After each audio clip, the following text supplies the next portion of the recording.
আমরা পূর্ববর্তী যদি একটু দেখি যে ব্যাসদেব কর্তৃক বেদ বিভাজনের কারণ ব্যাখ্যা 14 থেকে 35 নম্বর শ্লোকে হয়েছে।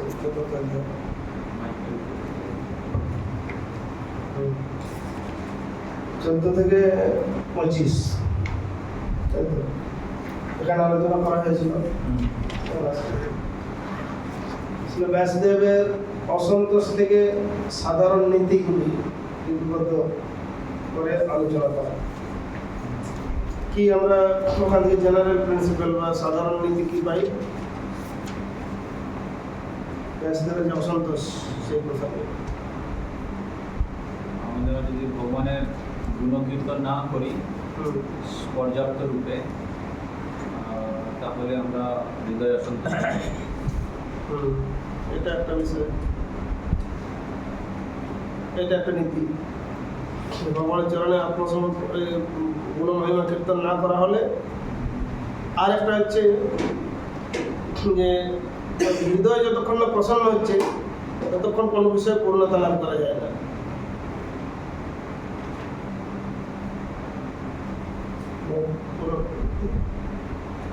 হৃদয় প্রসন্ন না থাকলে, অর্থাৎ সন্তুষ্টি না থাকলে অন্য কোনো বিষয়ে আর সেটাকে কিছু করা যাবে না।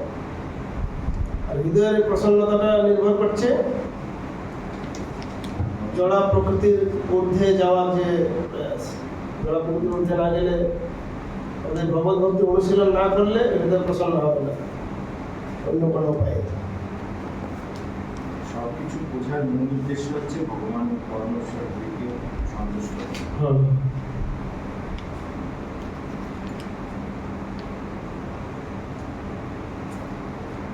আরেকটা ব্যাসদেব নিজে বলছেন যে আমি যে বিষয়ে ভগবতী বর্ণনা করিনি, পরমহংসদের এবং অচ্যুত পরমেশ্বর ভগবানের যে পরমহংসদের অত্যন্ত প্রিয়, তাদের প্রিয় বস্তুকে বাদ দিয়ে যা কিছু করা হয়েছে সেই জন্য অসন্তোষের একটা কারণ।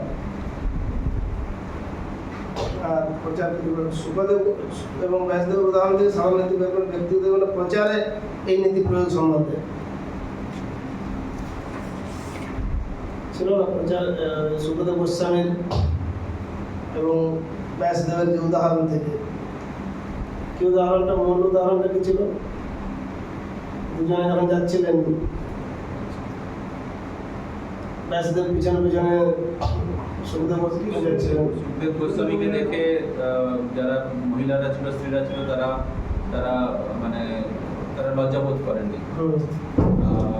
যেহেতু সুখদেব গোস্বামী মুক্ত পুরুষ ছিলেন এবং তিনি স্ত্রী পুরুষের মধ্যে কোনো ভেদ দর্শন করতেন না। আর অন্যদিকে ব্যাসদেব গৃহস্থ আশ্রমে থাকার কারণে উনি সেই স্ত্রী পুরুষের ভেদ ভাব করতে হয়, তো তাই ব্যাসদেবকে দেখে তারা লজ্জা বোধ করেছিল। এইটা একটা দৃষ্টান্ত।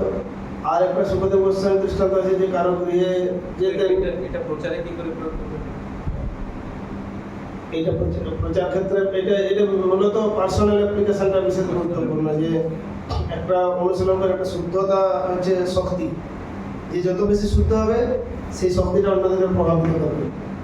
কোনো শুদ্ধতার একদম উচ্চ স্তরে উঠে গিয়েছেন বলেই তার বিকাশ নেই, তাকে দেখে কেউ কোনো কিছু করছে না। কিন্তু যতক্ষণ আমরা যে স্থিতিতে যেরকম আমাদের ভক্তের লক্ষণ হিসাবে কনিষ্ঠ মধ্যম, তো সাধারণভাবে জনসমক্ষে প্রচার করতে গেলে আমাদের মধ্যম অধিকার স্তরে ডিসক্রিমিনেশন ভাগ বিভাজনটা দরকার আছে। যে কে উচ্চ স্তরে আছে, কে সমপর্যায়ে আছে, কে নিম্ন স্তরে আছে, তদনুরূপ আচরণ করা, তাই না? সবাইকে কনিষ্ঠ স্তর থেকে সবসময় মধ্যম স্তরে আসার প্রয়াসে যত্নশীল হওয়া, তাহলে সে শুদ্ধ ভক্তের প্রভাবে পরবর্তীতে উচ্চ স্তরে যাবে, শুদ্ধ ভক্তের সঙ্গ প্রভাব। কিন্তু এই প্রয়াসটা করতে হবে সবসময় মধ্যম অধিকারী, তাহলে তারা স্থানকাল পত্র অনুসারে প্রচার করতে পারবে। প্রচার আবার অতি উত্তম অধিকারী প্রচার করতে পারবে। সবাইকে সমান দেখে, উন্নত দেখে, তাহলে তাদেরকে আর কি নিজেকে দিনহীন মনে করে, দৃষ্টিভঙ্গিটা যে সমদর্শী।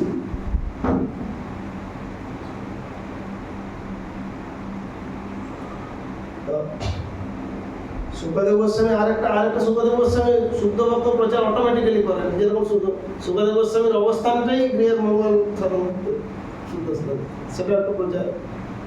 যে একজন শুদ্ধ ভক্ত কোনো জায়গায় আবির্ভাব হওয়া মানেই অটোমেটিক্যালি তার দ্বারা সবকিছু প্রভাবিত হয়, তাই না?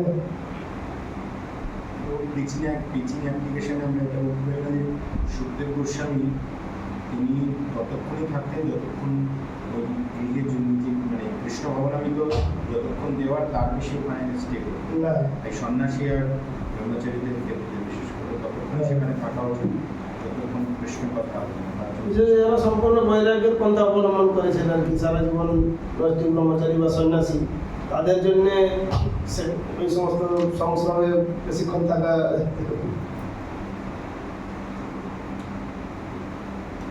আরে আপনি বলছিলেন যে কি বলে দেওয়া উচিত নেওয়া উচিত না সঙ্গে। হ্যাঁ, সেটা গভীরভাবে বিবেচনা করে নেওয়া মানে ধরুন তার সমস্ত কথা শুনলে আপনি তার দ্বারা প্রভাবিত হয়ে গেলেন, তার মানে আপনি প্রচারিত হয়ে গেলেন তার সঙ্গ লাভ করে। জড়ে জাগতিক বিষয়গুলো সবসময় ইগনোর করতে হবে, তা নাহলে প্রবলেম।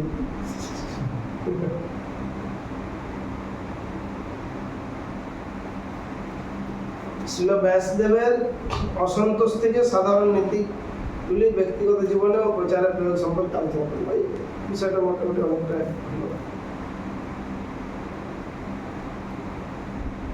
আমার বলছিলাম, ঠিক আছে। তো এখনকার আলোচনা দিলে এটা ভাগবত মাহাত্ম্য থেকে ভাগবত বর্ণনা হয়েছে। সপুরুষমপি বিংশ পাশহস্তং বলে পরিহার ভগবত কথা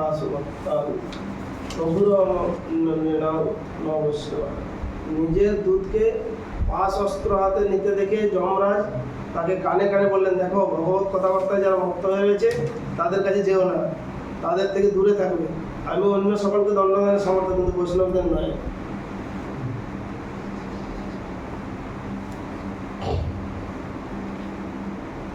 যমদূতদের উদ্দেশ্যে যমরাজ বলছেন।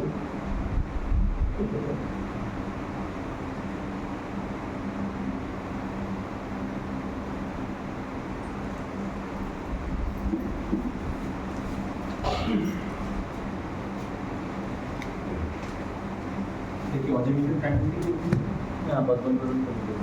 পুরাণে ভাগবত মাহাত্ম্য আছে। এখন আমরা পঞ্চম অধ্যায় ব্যাসদেবকে শ্রীমদ্ ভাগবত সম্বন্ধে দেবর্ষী নারদের নির্দেশ, এই শিরোনাম। আমরা যদি এক নজরে পঞ্চম অধ্যায় দেখি বিষয় কি আছে।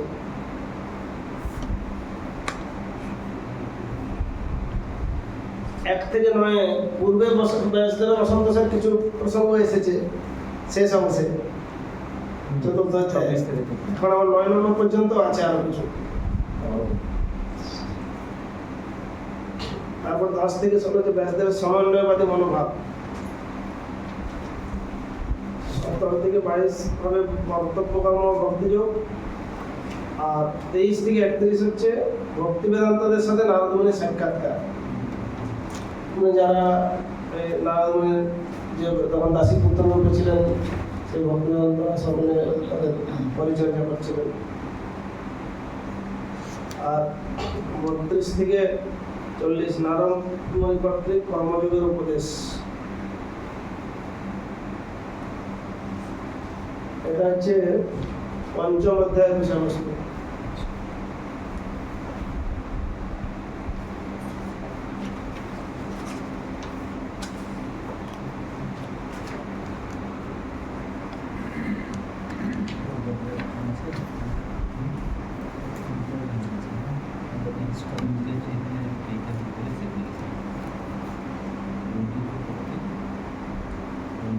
এখানে আর কতগুলো আমরা অসন্তোষের কারণ পাবো? ওখানে তো দুটো কারণ পাওয়া গেল, এখানে আরো অনেকগুলো কারণ আছে।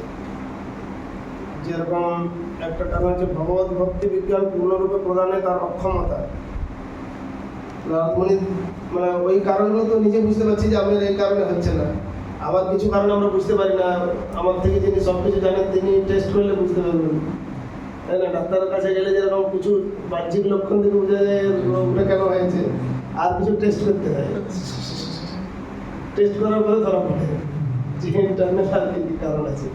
ঠিক সেরকম ব্যাসদেব নিজে অনেক কিছু জানেন, তাই বুঝতে পারছেন আমার এই কারণে অসন্তুষ্ট হচ্ছে। নারদমুনি আসার পরে নারদমুনি আবার বোঝে না যে তুমি কেন অসন্তুষ্ট হচ্ছ, তার আর কয়েকটা কারণ বলে দিচ্ছে। তোমার কিছু অক্ষমতা ছিল যেটা তুমি করতে পারোনি, সে কারণে অসন্তুষ্ট। অনেক হয় না, আমরা কোনো কিছু না পারলে আমাদের দুঃখ লাগে যে এটা পারলাম না করতে। এখন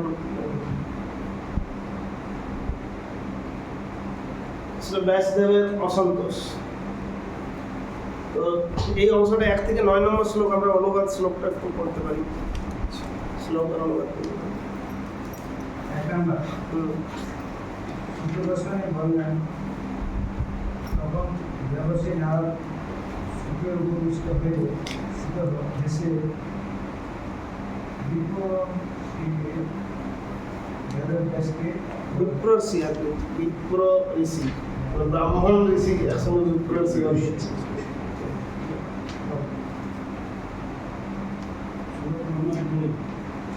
সহসা পুত্র ব্যাসদেবকে সম্বোধন করে নারদমুনি জিজ্ঞাসা করলেন, তুমি কি তোমার দেহ অথবা মনকে তোমার স্বরূপ বলে মনে করে সন্তুষ্ট হয়েছিল? প্রশ্ন নম্বর 3, তোমার প্রশ্নগুলি ছিল পূর্ণ এবং তোমার অধ্যয়ন ও যথাযথভাবে সম্পন্ন হয়েছে। আর তুমি যে সমস্ত বৈদিক নির্দেশ বিস্তারিতভাবে বিশ্লেষণ করে মহৎ এবং অদ্ভুত মহাভারত রচনা করেছ, সে সম্বন্ধে কোনো সন্দেহ নেই। তুমি নির্বিশেষ ব্রহ্মতত্ত্ব পূর্ণরূপে উপলব্ধি করেছ এবং তৎসংলগ্ন জ্ঞান হৃদয়ঙ্গম করেছ। তথাপি হে প্রভু, তুমি কেন নিজেকে অকৃতার্থ বলে মনে করে বিষাদগ্রস্ত হয়েছ? বললেন, আপনি আমার সম্বন্ধে যা বলেছেন তা সম্পূর্ণ সত্য, কিন্তু এই সমস্ত সত্ত্বেও আমার হৃদয়ে সন্তুষ্ট হচ্ছে না। তাই আমি আপনাকে আমার এই অসন্তুষ্টির মূল কারণ জিজ্ঞাসা করছি। কেননা স্বয়ং ব্রহ্মার সন্তান, আপনি অসীম জ্ঞানের অধীন। হে প্রভু, সমস্ত গোপন তত্ত্ব সম্বন্ধে আপনি অবগত, কেননা আপনি এই জড় জগতের সৃষ্টিকর্তা ও ধ্বংসকর্তা এবং চিৎ জগতের পালনকর্তা পরমেশ্বর ভগবানের উপাসনা করেন, যিনি জড় জগতের 3টি গুণে গঠিত।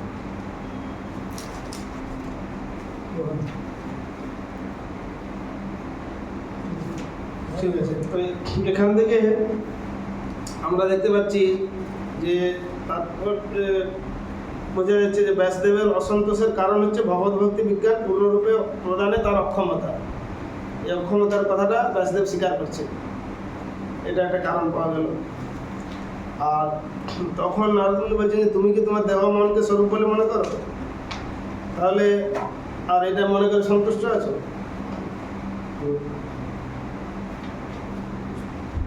দ্বিতীয় 4 নম্বর শ্লোকে এখানে বলছেন, হ্যাঁ, তুমি নির্বিশেষ ব্রহ্মতত্ত্ব উপলব্ধি পূর্ণরূপে উপলব্ধি করেছ এবং তৎসংলগ্ন জ্ঞান হৃদয়ঙ্গম করেছ। হ্যাঁ। তথাপি হে প্রভু, তুমি যেন নিজেকে অকৃতার্থ বলে মনে করে বিষয়গ্রস্ত হয়েছ। তুমি তো সব জানো। নির্বিশেষ ব্রহ্ম, হ্যাঁ, নির্বিশেষ ব্রহ্মতত্ত্ব মানে এটা জানে পূর্ণরূপে যে ব্রহ্মতত্ত্বটা কি, তার পারিপার্শ্বিক জ্ঞান সেটা আছে। যেরকম ব্যাসদেব কি করছে, ব্রহ্মসূত্র রচনা করেছে, বেদান্ত সূত্র বা ব্রহ্মসূত্র বলা হয় যেটাকে। ব্যাসদেব রচিত নির্বিশেষ ব্রহ্মজ্ঞানের পরিপূর্ণ বর্ণনা সেখানে আছে, সেটা ব্রহ্মসূত্র।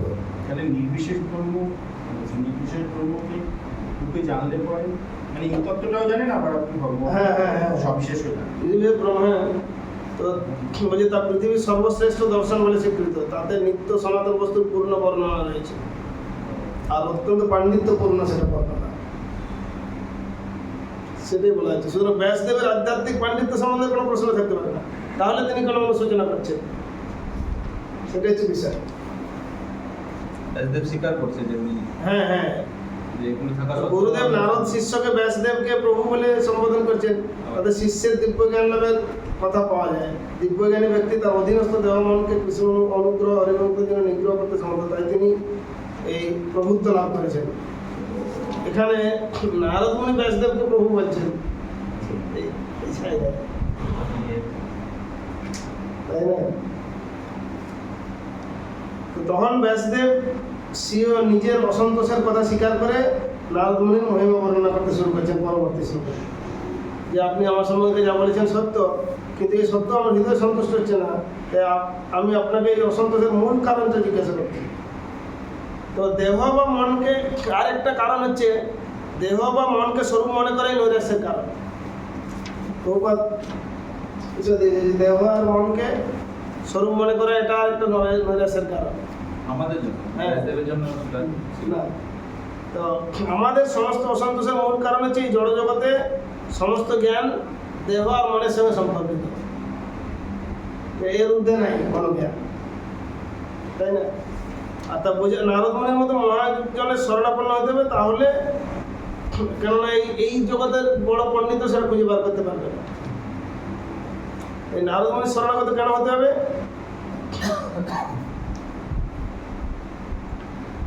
কেন হতে হবে সেটা? হ্যাঁ, তিনি আত্মোপলব্ধি করেছেন। তাছাড়া নারদ মুনির মহিমা পরবর্তীতে বর্ণনা করেছে, নারদ মুনি কিরকম কোথায় কোথায় বিচরণ করতে সক্ষম, আলোক সব কিছু। নারদ মুনি তার অগাধ বর্ণনা, মানে বলছে সমস্ত গোপন তত্ত্ব জানি, যেমন সূর্যের মতো ত্রিভুবনের আপনি সর্বত্র। নারদ মুনি একটা স্পেশাল ভক্ত, মানে অন্য ভক্তরা হলেও সবাই সব জায়গায় যেতে পারবে না। নারদ মুনি বৈকুণ্ঠ যেতে পারেন, আবার এই পাতাল লোকে যেতে পারেন, আবার স্বর্গলোকে যেতে পারেন, আবার মর্তলোকে যেতে পারেন, অর্থাৎ ত্রিভুবনে সর্বত্র বিচরণ করেন। নারদ মুনির অনেকগুলি পাস আছে, পাস, যেটা আর কারো নেই। অন্যান্য ভক্ত হলেও তার একটা নির্ধারিত জায়গায় যাওয়া পর্যন্ত রাইট আছে, তাই না? সবাইকে সব জায়গায় যেতে, নারদ মুনি স্পেশাল। স্বর্গলোকে তো নারদ মুনি গেলে স্বর্গলোকে যারা বাসিন্দা তারা তো নারদ মুনিকে দেখতে পারে, হ্যাঁ, তো মর্তলোকে তো দিতে পারে। মর্তলোকও পায় বিশেষ বিশেষ করে, মানে নিচ দিকে যতই যাবে তত পুরো অবস্থা খারাপ। সেটা দেখছিলেন নারদ মুনি বসে আছেন যখন ভগবান এসেছেন তখন বিভিন্ন জন নারদ মুনিকে দর্শন করতে পেরেছেন। ভগবানের পার্ষদরা যারা দ্বারকায়, যেরকম দ্বারকায় নারদ মুনি এসেছেন, মাঝে মাঝে অনেক জায়গায় এসেছেন। যেরকম এখন এই যে কতজন ত্রিকালোক আছে, প্রত্যেক যুগেই ভগবান কিছু কিছু পার্ষদ রেখে গেছেন এখানে, তারা এখন আছেন। যেমন ত্রেতা যুগে রামচন্দ্র ভগবান, এই জাম্বুবান, বিভীষণ, হনুমান এদেরকে রেখে গেছেন। হনুমান এখনো আছে। হনুমান কোথায় আছে?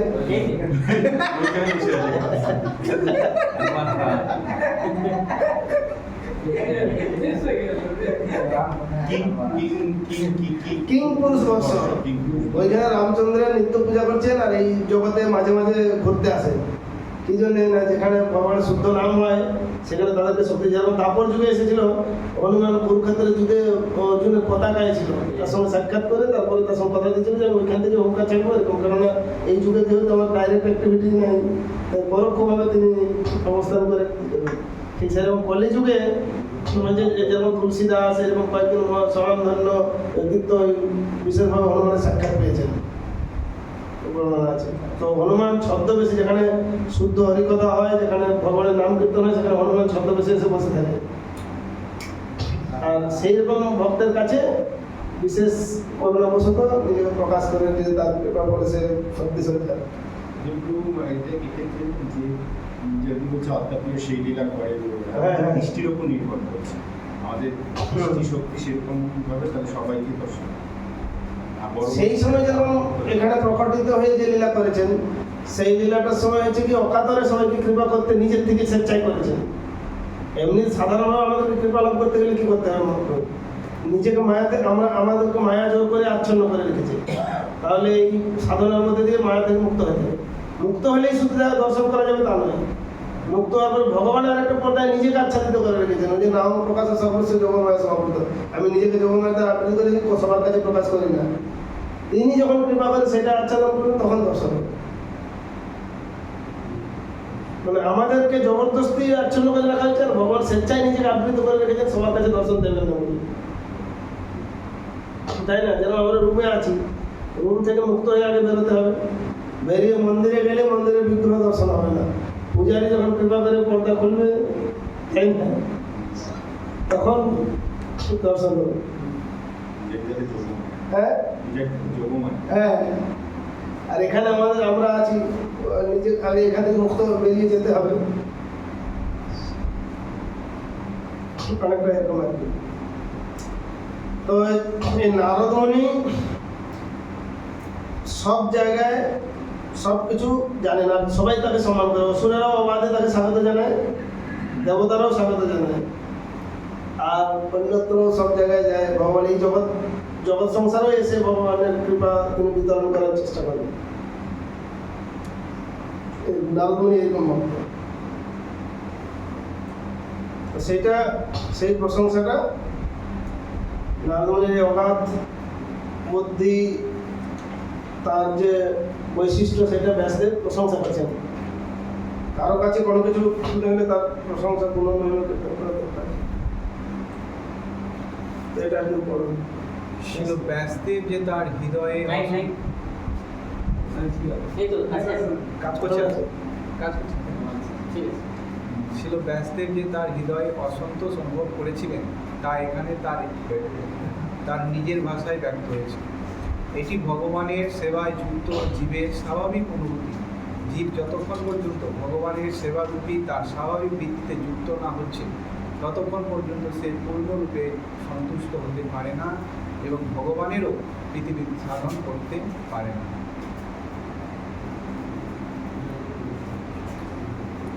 এটা 31 নম্বর শ্লোকের তাৎপর্য দিয়েছে চতুর্থ অধ্যায়। সেখানে এখানে পুনরাবৃত্তি করা হচ্ছে, এর সঙ্গে যেহেতু কানেকশন আছে, এখান থেকে কানেকশন আছে।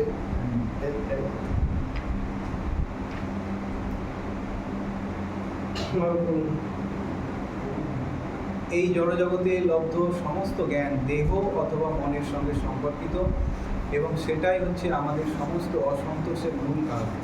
সেই কারণটি অবশ্য সবসময় বুঝতে পারা যায় না। জড়জাগতিক জ্ঞানের সবচাইতে বড় পণ্ডিতের পক্ষেও তা খুঁজে বার করা সম্ভব নয়। তাই আমাদের অসন্তোষের মূল কারণ সম্বন্ধে অবগত হওয়ার জন্য নারদমুনির মতো মহাজনের শরণাপন্ন হওয়া মঙ্গলজনক। যেমন সাধারণ ডাক্তাররা সামান্য রোগ নির্ণয় করে সাধারণ রোগের চিকিৎসা করতে পারে, কিন্তু যখন জটিল রোগ হয়ে যায়, সমস্ত কিছু অনুসন্ধান করতে গেলে বিশেষজ্ঞ ডাক্তারের কাছে যাওয়া দরকার। অনেকটা ঠিক সেরকম ব্যাসদেব কিছুটা বুঝতে পারছেন, কিন্তু আরও গভীরভাবে বিষয়টা সম্পর্কে অবগত হওয়ার জন্য নারদমণি সেখানে তারপর যে বহুপাত বলছেন, তাই আমাদের অসন্তোষের মূল কারণ জানতে গেলে এরকম মহাজনের কাছে যেতে হবে।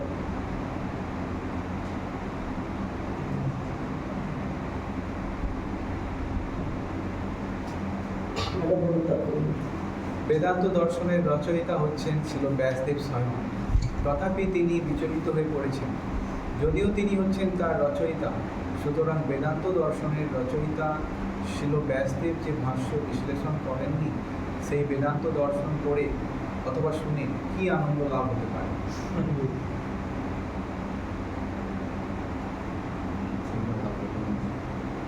নারদমুনি বললেন, তুমি পরমেশ্বর ভগবানের অত্যন্ত মহিমান্বিত এবং নির্মল কীর্তি যথার্থভাবে কীর্তন করনি।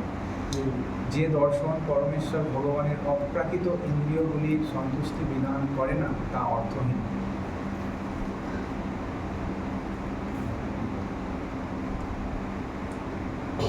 নারদমুনি তৎক্ষণাৎ ছিল ব্যাসদেবের অপ্রসন্নতার কারণ ঘোষণা করলেন। তার অনুশোচনার মূল কারণ ছিল বিভিন্ন পুরাণে পরমেশ্বর ভগবানের মহিমা কীর্তনে তার ইচ্ছাকৃত অবহেলা। তিনি অবশ্যই পরমেশ্বর ভগবান শ্রীকৃষ্ণের মহিমা স্থানে স্থানে বর্ণনা করেছেন, তবে তা ধর্ম, অর্থ, কাম এবং মোক্ষের মতো এত বিস্তারিতভাবে করা হয়নি। এই চতুর্বর্গ ভগবত ভক্তি থেকে অনেক নিকৃষ্ট স্তরের বিষয়। জায়গায় জায়গায় উল্লেখ করেছেন, কিন্তু এইগুলো বেশি বর্ণনা হয়ে গেছে অন্য বিষয়গুলো।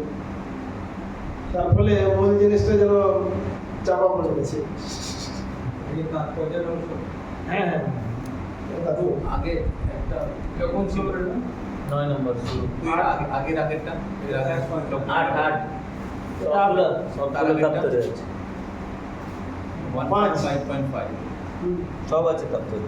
তাৎপর্য থেকে এটা উদ্ধৃত করা হচ্ছে মূল পয়েন্টে। কিন্তু এটা মানে এই চ্যাপ্টারেই আছে 1.5.5। হ্যাঁ হ্যাঁ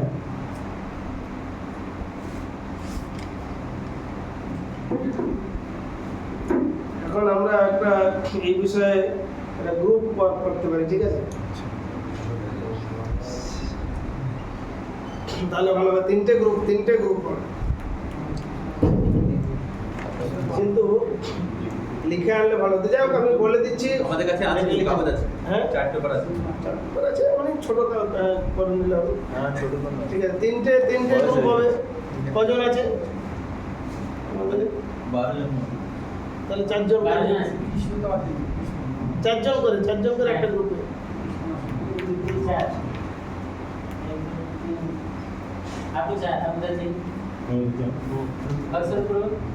हम लोग 4 अरे ज्ञानी पुरुष आ गए। हाँ नहीं ग्रुप मतलब एक जगह अरे हाय हम लोग 4 हमारा पूर्ण दिखा मंदी ना আমরা সব नहीं ठीक आप लोग बात नहीं है ये दिखता আসো না আমাদের ভালো চিন্তা কিন্তু প্রত্যেকটা গ্রুপের যে পয়েন্টগুলো দেওয়া হয় সেই পয়েন্ট বা উদ্ধৃতিটার বেসিসে মূল হচ্ছে যে the relevance of these principles in our personal lives, how these principles are applicable in preaching, মানে আমাদের ব্যক্তিগত জীবনে এগুলো কীভাবে প্রাসঙ্গিক এবং প্রচার ক্ষেত্রে এটা কিভাবে প্রয়োগ করা যাবে, প্রচার ক্ষেত্রে প্রয়োগ এবং ব্যক্তিগত প্রয়োগের ক্ষেত্রে এটা কি প্রাসঙ্গিকতা আছে এই যেটা বলছি আর কি। এখন লিখবেন তাহলে যেরকম এক নম্বর গ্রুপ কাদেরকে করা হয়? এক নম্বর গ্রুপ, ঠিক আছে। এক নম্বর গ্রুপের বিষয়টা যে গ্রুপ 1 যেটা আছে সেটা হচ্ছে 4:32 নম্বর শ্লোকের তাৎপর্য থেকে একটা উদ্ধৃতি, যে ওখানে আছে না যে without the transcendental loving service of the lord everything is void, মানে পরমেশ্বর ভগবানের প্রেমময়ী সেবা ব্যতীত সব কিছু শূন্য। এটা একটা উদ্ধৃতি তাৎপর্য থেকে 4:32 মানে চতুর্থ অধ্যায় 32 নম্বর শ্লোকের তাৎপর্য থেকে ওই উদ্ধৃতি দেওয়া হলো একটা লাইন, ঠিক আছে। সেকেন্ড হচ্ছে whether on the bodily platform or না all knowledge disseminated in the material world is related either with or body with the mind, and that is the root cause of the all despondency, মানে এটা হচ্ছে যে জড়জগতে লব্ধ সমস্ত জ্ঞানই দেহ অথবা মনের সঙ্গে সম্পর্কিত এবং সেটাই হচ্ছে আমাদের সমস্ত অসন্তোষের মূল কারণ। 5-5 এটা আমাদের প্রচার আর ব্যক্তিগত।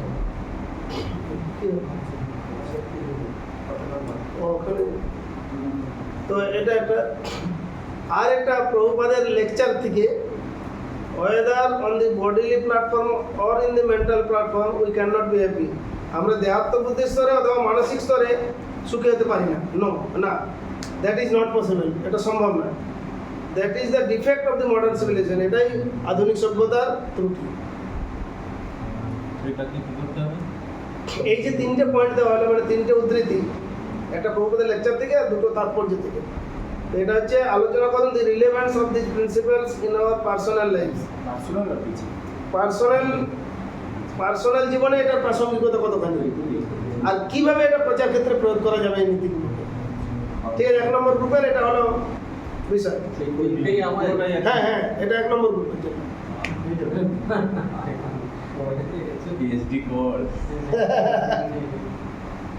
ঠিক আছে, পয়েন্টগুলো ভুলে যাচ্ছি তো এটা ওই অংশটা ওটা 4-এর চতুর্থ অধ্যায় 32 নম্বর শ্লোক তাৎপর্য পড়বেন, হ্যাঁ আর এই 5 অধ্যায়ের 5 নম্বর শ্লোকে তাৎপর্য এই উদ্ধৃতি ওখান থেকে উদ্ধৃতিটা তোলা হয়েছে। আর লেকচারটা যেটা বলে দিলাম আর কি, মানে যেটাতে যা কিছু হয়, যেখানে পার্সোনাল হচ্ছে পার্সোনাল, যেখানে টিচিং হচ্ছে সবগুলোতে পার্সোনাল, সবগুলো, হ্যাঁ সবগুলোতে পার্সোনাল, সবগুলোতে টিচিং। যেটা আমাদের পার্সোনাল ব্যক্তিগত জীবনে কিভাবে প্রাসঙ্গিক, অর্থাৎ কিভাবে প্রয়োগ করা যেতে পারে। আর একটা হচ্ছে কিভাবে এই নীতিগুলো প্রচার ক্ষেত্রে প্রযোজ্য, মানে প্রচার ক্ষেত্রে প্রয়োগ করা যাবে। ঠিক আছে, তো আপনারা প্রথমটা বললে 1.4.32 আর এর সেকেন্ডটা 1.5.5 551 হ্যাঁ 5.5, আর এটা হচ্ছে প্রভুপাদের লেকচার থেকে 1.51 থেকে 4 নম্বর শ্লোকের প্রভুপাদের লেকচার থেকে যেটা এখানে পাবেন না, লাস্টটা হচ্ছে প্রভুপাদের কথা লেকচার থেকে। এই পয়েন্টটা তুলে ধরেছে লেকচার। হ্যাঁ হ্যাঁ হ্যাঁ, পয়েন্টটা আছে। হয়ে গেছে। ঠিক আছে, ওকে। ফার্স্ট গ্রুপের হলো, সেকেন্ড গ্রুপ, সেকেন্ড আমাদের তো সেকেন্ড গ্রুপ, আশা সেকেন্ড গ্রুপ 5-এর 6 নম্বর শ্লোকের তাৎপর্যটা অনুবাদটা তাহলে এক্স্যাক্টলি পেয়ে যাবেন।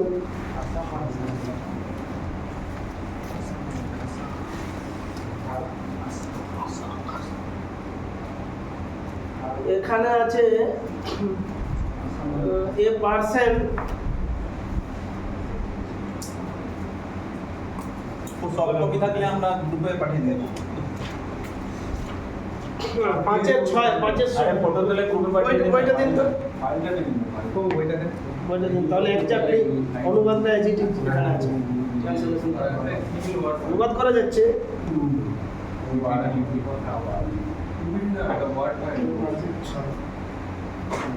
এটা আছে যে মানুষ, প্রথম লাইনটাই তাৎপর্য, আচ্ছা, যে মানুষ পরমেশ্বর ভগবানের সেবায় যুক্ত তিনি হচ্ছেন সমস্ত জ্ঞানের প্রতীক। ঠিক আছে, এটা হলো।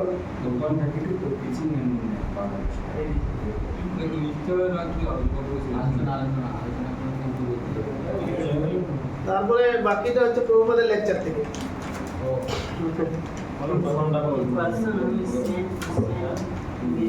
We have to search out a Mahatma, আমাদেরকে মহাত্মা খুঁজে বার করতে হবে। A person who is simply surrender soul to Krishna Basudeb, Mahatma এমন ব্যক্তি যিনি বাসুদেব কৃষ্ণের শরণাগত হয়েছে, and we have to surrender unto him, আমাদের তার শরণাগত হবে, then our problems will be solved, তখন আমাদের সমস্ত সমস্যার সমাধান হবে। Otherwise even personality like Vyasadeva, অন্যথায় এমনকি ব্যাসদেবের মতো ব্যক্তি, হি হ্যাজ প্রবলেম, তারও সমস্যা হয়েছে। Even a personality like Arjun, he has problem, এমনকি অর্জুনের মতো ব্যক্তি, তারও সমস্যা হয়েছে। ব্যাস এটুকু। তাহলে একটা কথা হলো যে আমাদেরকে এরকম মহাত্মা খুঁজে বার করতে হবে যিনি কৃষ্ণ বাসুদেবের নিবেদিত আত্মা এবং তার নিকট শরণাপন্ন হয়েছেন, তাহলে আমাদের সমস্ত সমস্যার সমাধান হবে। অন্যথায় এমনকি ব্যাসদেবের মতো ব্যক্তি, তারও প্রবলেম রয়েছে, এমনকি অর্জুনের মতো ব্যক্তি, তারও সমস্যা রয়েছে। এই দুটো উদ্ধৃতি সেম, ওই একই, ব্যক্তিগত জীবনে কিভাবে প্রাসঙ্গিক, প্রচার ক্ষেত্রে কিভাবে প্রয়োগ করা যাবে। ঠিক আছে, 2 নম্বর গ্রুপ হয়ে গেল। তারপরে 3 নম্বর গ্রুপ, 3 নম্বর গ্রুপ ঠিক আছে, এই চারজন। 3 নম্বর গ্রুপটা হচ্ছে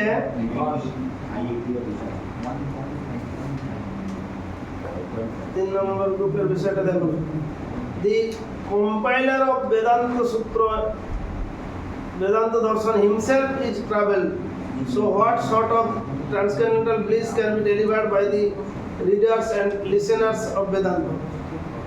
বলছে বেদান্ত সূত্রের প্রণেতা স্বয়ং সমস্যার মধ্যে, তাহলে যারা বেদান্ত সূত্র শ্রবণকারী বক্তা বা শ্রোতা, তাদের আর কি কথা। আর you are very much proud that you have written Vedanta Sutra, তুমি খুব গর্বিত, অহংকার হয়েছে যে তুমি বেদান্ত সূত্র রচনা করেছো। You don't think by writing your Vedanta Sutra God is please, এটা ভাবনা চিন্তা করো না যে বেদান্ত সূত্রের রচনা দ্বারা ভগবান সন্তুষ্ট হবেন, ডোন্ট থিঙ্ক সো, এরকম ভাবনা। God is not satisfied because you are erudite scholar. ভগবান তুমি যে বিরাট বিদ্যান এটা যে সন্তুষ্ট হবে না। God is satisfied by the love of gopis, গোপীদের প্রেমে ভগবান সন্তুষ্ট।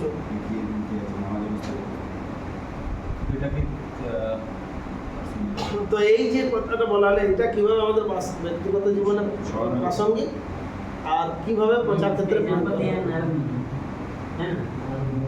ঠিক আছে? প্রথমটা হচ্ছে যে नहीं गैस যিনি বেদান্ত সূত্র রচয়িতা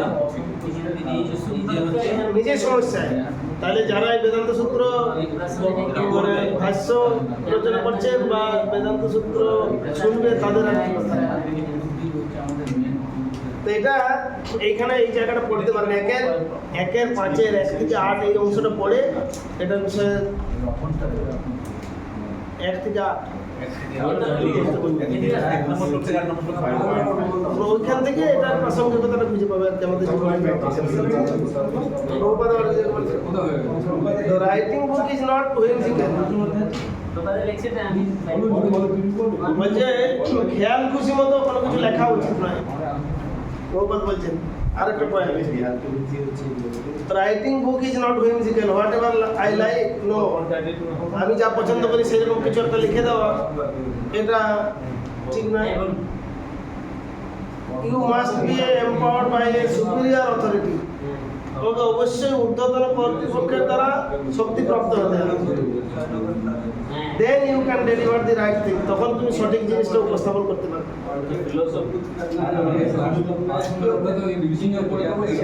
সঠিক জিনিসটা উপস্থাপন করতে পারবে।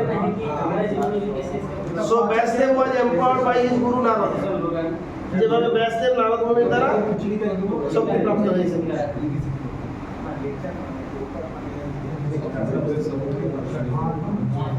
এই অংশটার মধ্যে সব আছে, যে 1 থেকে 8 এর মধ্যে क्या वही सूत्र है और हमको ऐसे सूत्र का सरल लेंगे। अच्छा नहीं लेंगे तो बड़ा बड़ा मार्ग जैसे अर्जुन और व्यासदेव कंफ्यूज हो गए, तो हम लोग नहीं लेने से हम लोग और ऐसे सूत्र का फसल क्या है, ऐसे सूत्र का एग्जांपल उदाहरण क्या है नारद मुनि।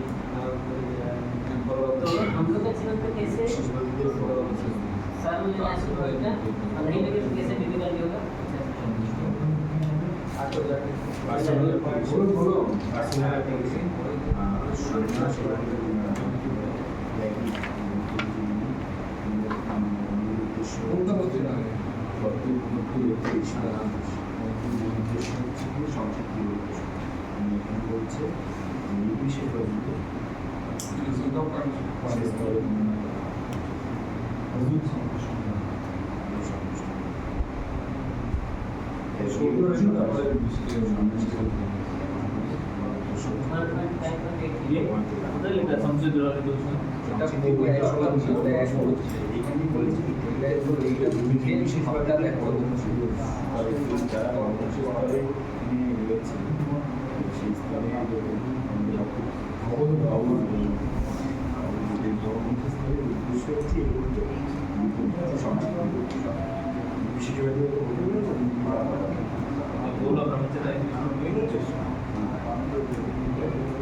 प्रचार क्षेत्रे আমরা ভাবি যে আমি সব কিছু আছে, আমার আমি সব কিছু ওইটা বাকি প্র্যাকটিক্যাল অ্যাপ্লিকেশন কি প্র্যাকটিক্যালি সেবা করছে ভগবানের সেবা ইংরেজি ভগবানের সেবা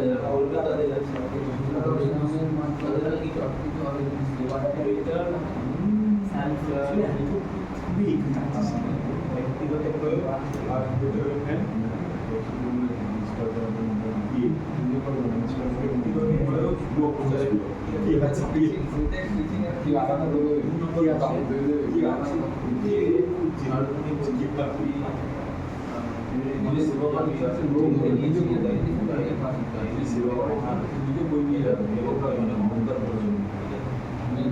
ঠিক আছে প্রবলেম আছে I'm placing application. কিছু বলুন কিছু বলুন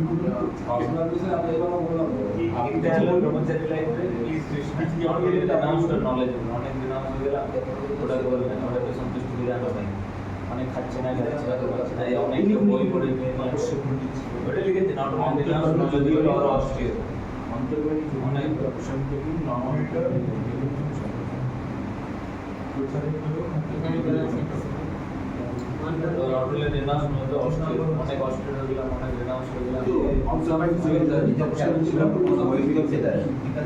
not ready for self নির্দেশ ছাড়া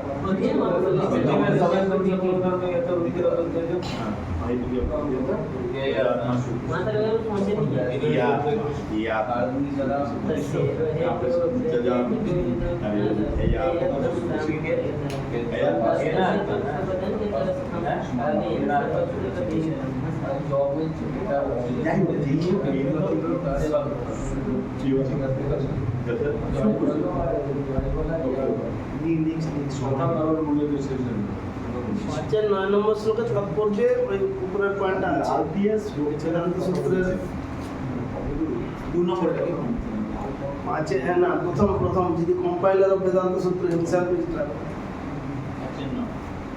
হ্যাঁ হয়ে গেল ঠিক আছে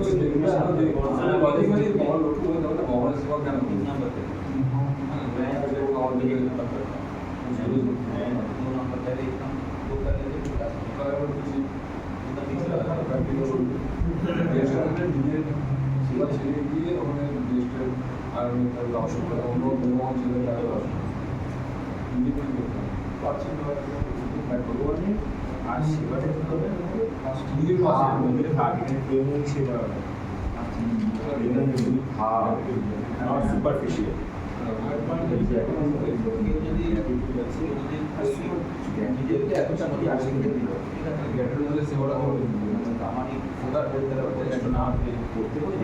বস্তুটা দিতে পারবে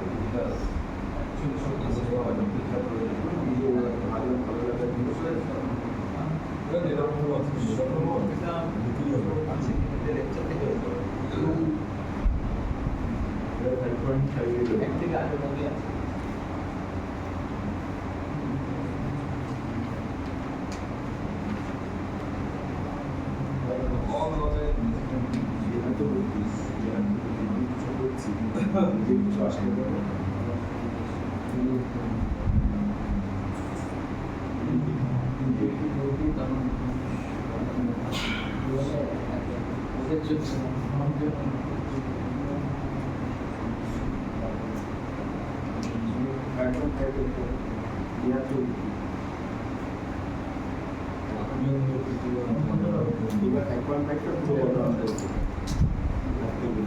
তো এক্সপার্ট আছি বডি আর দেয়ার আপনাদের ভুলে আপনাদের বুঝতে পারছেন বলো তবে প্রচার শুধু বাইরে গিয়ে প্রচার করবে না আমাদের প্রচার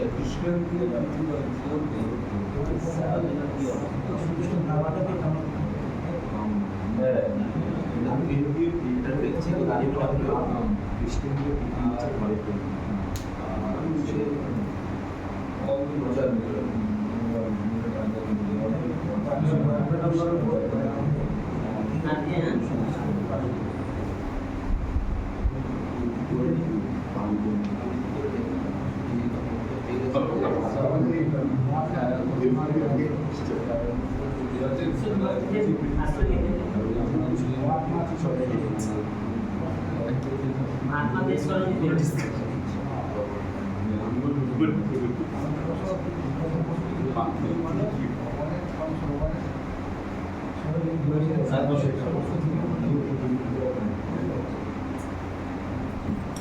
अरे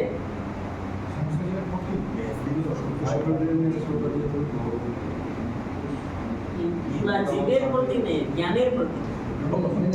হ্যাঁ, বডি আর মাইন্ড তার ঠিক আছে, আমাদেরকে আত্মাকে খুঁজে ট্রাই করতে হবে। আত্মাকে যিনি আমাদের চরিত্রে আশ্রয় নিয়েছেন বা বিবেচন করেন, আর আমাদেরকে ওই ব্যক্তিকে সমর্পণ করতে হবে, তবে আমাদের জীবনের প্রবলেম সলভ হবে। না স্মরণ করে এমন এমন উদাহরণ আছে যে ব্যাসদেব বা অর্জুন ওনারও জীবনে সমস্যা এসে গেছিল, কেন ওনারা শুরু করতে পারেন না, শুরু করেন না। আমরা টেস্ট করতে থাকি যে আজকে আমাদের জগতের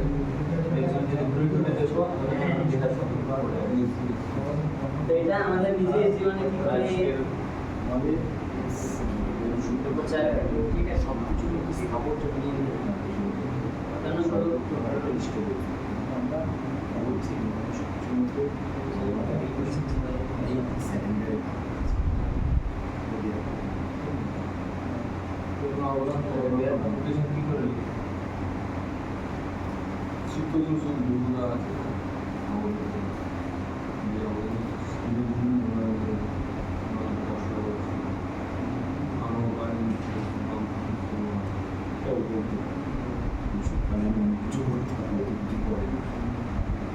কারণ এখানে কি সেটাই বলবো আমরা কেন ওরা বিষয়ে কোনো উত্তীর্ণ করে তারা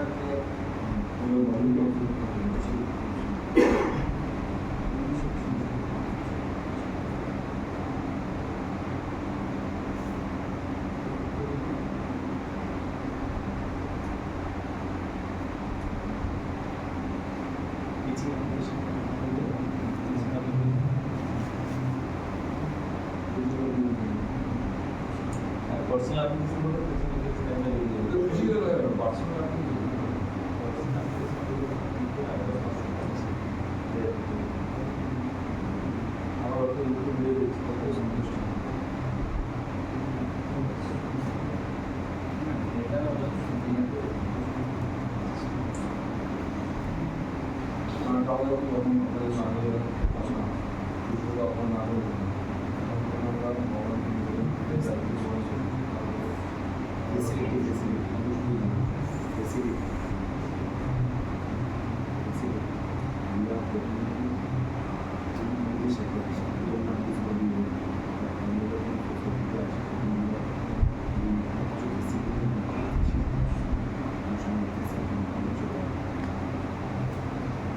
আমাদের ফেসিলিটি সব মানুষের জন্য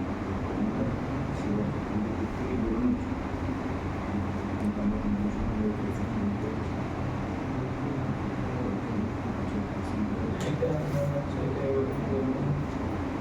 আমরা অনেক অজুহাত না না এটা তোমার আমার ভক্তিটা ভালো হচ্ছে কিন্তু দূরে দূরে আমরা দেখি অ্যাকচুয়ালি তার মনটা মন আর এটা না কিন্তু ওটা তো অনেক উপায় নেই একটা জিনিস বলছি কি একটা জিনিস করতে পারি this but access knowledge disseminated যা কিছু আমাদের আমার কাছে আছে আমি ভাবছি এটা মনে হচ্ছে ডিসকাস করতে হ্যাঁ খাতায় লিখলে হবে না। অর্জুন যদিও বলছিল যে শাস্ত্র জ্ঞান দিতে আমি একটু এইটার মানে অনেক বড় বড় জ্ঞান পাক ছিল শরীরের মধ্যে মনে নিজের নিজের আত্মীয় স্বজন ওই জিনিসটা ওখানে আমাদের এইটার কোথায় হচ্ছে যে আমাদের ইচ্ছা না করে ওইটা ম্যানেজমেন্টটা এই ভালো করে আর মানে সবকিছু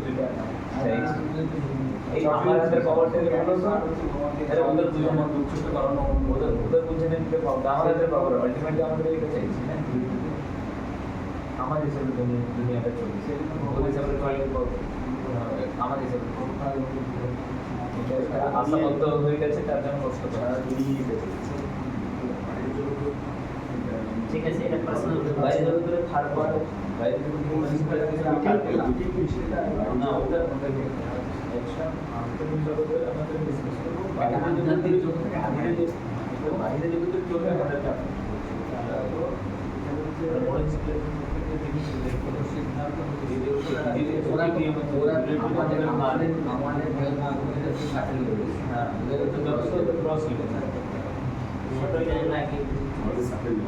আমরা ইউনিভার্সিটি করতে গিয়ে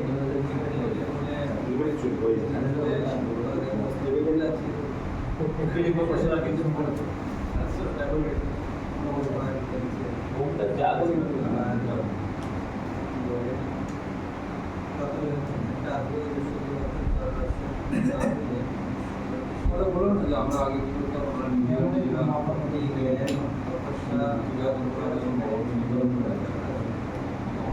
আমাদের জীবনে এবার উদাহরণ দিয়ে তখন আমাদের আগে স্যারগুলো আমি করতাম এখন একটা এক্সাম্পল আমরা একটা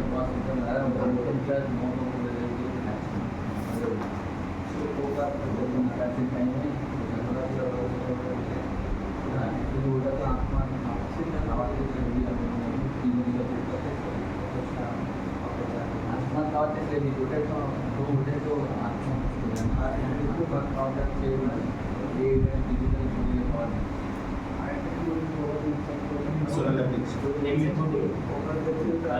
ক্লাস ছেড়ে এসে আমাদের মহাত্মা গান্ধী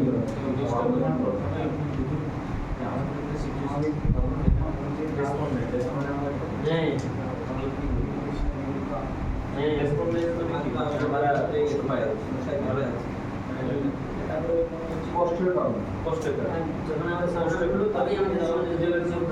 কারণ মনে হচ্ছে যে ওই যে তো আমি কাশের কারণ মনে করছিলাম যে আমার পেটে খিদে আমি আমাদের সব কিন্তু আলটিমেটলি আমি আগে পরে একটু আগে কি করছি তো আমি না একদম থেকে আমি ভাবছি যে আমার আচ্ছা কমপ্লিট আরো টাইম লাগবে কমপ্লিট 10 মিনিট হয়ে গেছে একটা লিখুন example dissatisfaction because of lack of aesthetic. Actually the problem is the body level. body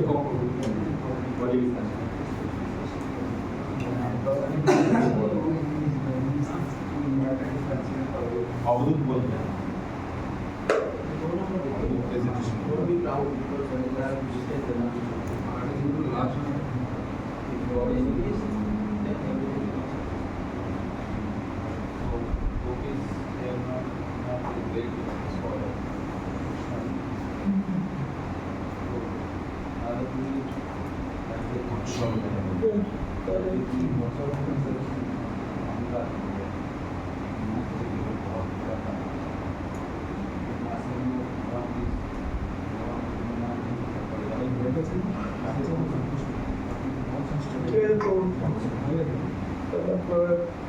বলুন ডিফারেন্স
বলতেই হবে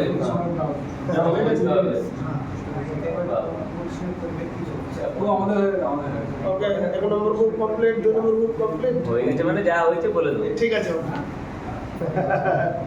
আপনি বলবেন আপনাকেই বলে দিতে হবে। হ্যাঁ, আপনি ওইকে বলবো। সব সময় না না করে লাভ নেই। আপনাকেই বলে দিতে হবে। সবাইকে ঠিক আছে, বলুন। বলুন। যাও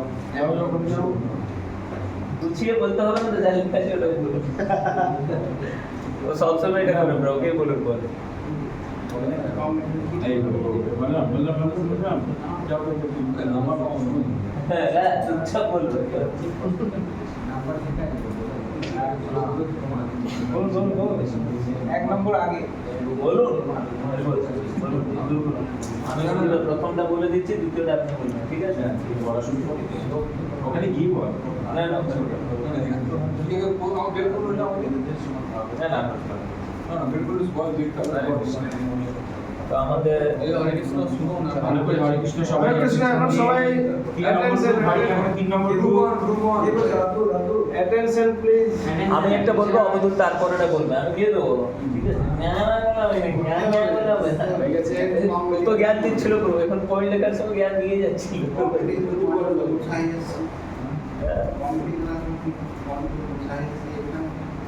বলুন আমি উনি বলবেন, আপনি বলছেন না তো তো প্রভু বলছিলেন যে উইথাউট দ্য ভগবান, without the transcendental loving service the Lord everything is god. 4.30 মানে পরমেশ্বর ভগবানের সেবা ছাড়া সবকিছু শূন্য। হ্যাঁ, transcendental loving service of the Lord, বাকি সব শূন্য। তো শ্লোক যেটা আছে, সবে কুমসে করো ধর্ম এত ভক্তির অধ্যক্ষে যাও।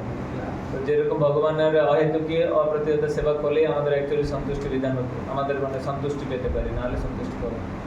আর একটা শ্লোক যেরকম যথার্থ মূল্য নিশ্চিন্ত, যদি আমরা গোড়াতে জল না দিই আর যখন এদিক ওদিক যা কিছু করি, কিন্তু আমরা সন্তুষ্ট হতে পারবো না।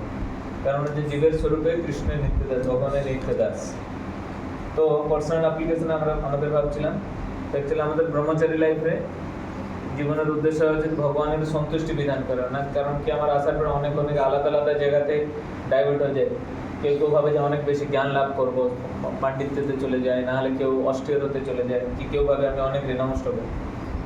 তো ভক্তদের বলছিলেন যে আমার কখন কখন কি করি, যে আসার কিছুদিন পরে আমরা অনেক অনেক অজুহাত দিই, মানে এক্সকিউজ দিই, হ্যাঁ এটা বাকি আছে ওটা, কিন্তু ভগবানের যখন সেবাটা সামনে আসে তখন বলি না এটা বাকি আছে ওটা বাকি আছে, না একটু প্রচার করতে চাই, একটু বিগ্রহ সেবা করে না করতে চাই না, যে সেবার জন্য আমার রেডি থাকে। যদি কখন কখন সেবা আসে তখন আমরা ভাবি হ্যাঁ এখন তো প্রচার করেছি, আমার লোকগুলোকে দিতে, নিজে আর সেবাতে এনকারেজ, নিজে আর সেবা করি না। হ্যাঁ আমার কাছে কিছু সেবা এলো, হ্যাঁ ঠিক আছে আমার আন্ডারে 4টা লোক আছে ওদেরকে দিয়ে দিই। ওরা বলছিল যেরকম যে কোনো সেবাতে, বিগ্রহ সেবা হোক কি অন্যান্য সেবাতে। আরেকটা বলছিলেন ভক্তদের, বলছে যে আমাদের কখন কখন সেবা করি কিন্তু ভালোবেসে আর ভগবানের প্রীতিবিধানকে ভালোবেসে করি না, জাস্ট একটা অফিসিয়াল, নাহলে কি হ্যাঁ সুপারফিশিয়াল, নাহলে রিচুয়াল করতে হবে, নাহলে খেতে পাবো তার জন্য করতে হবে, নাহলে খাবার দেবে না।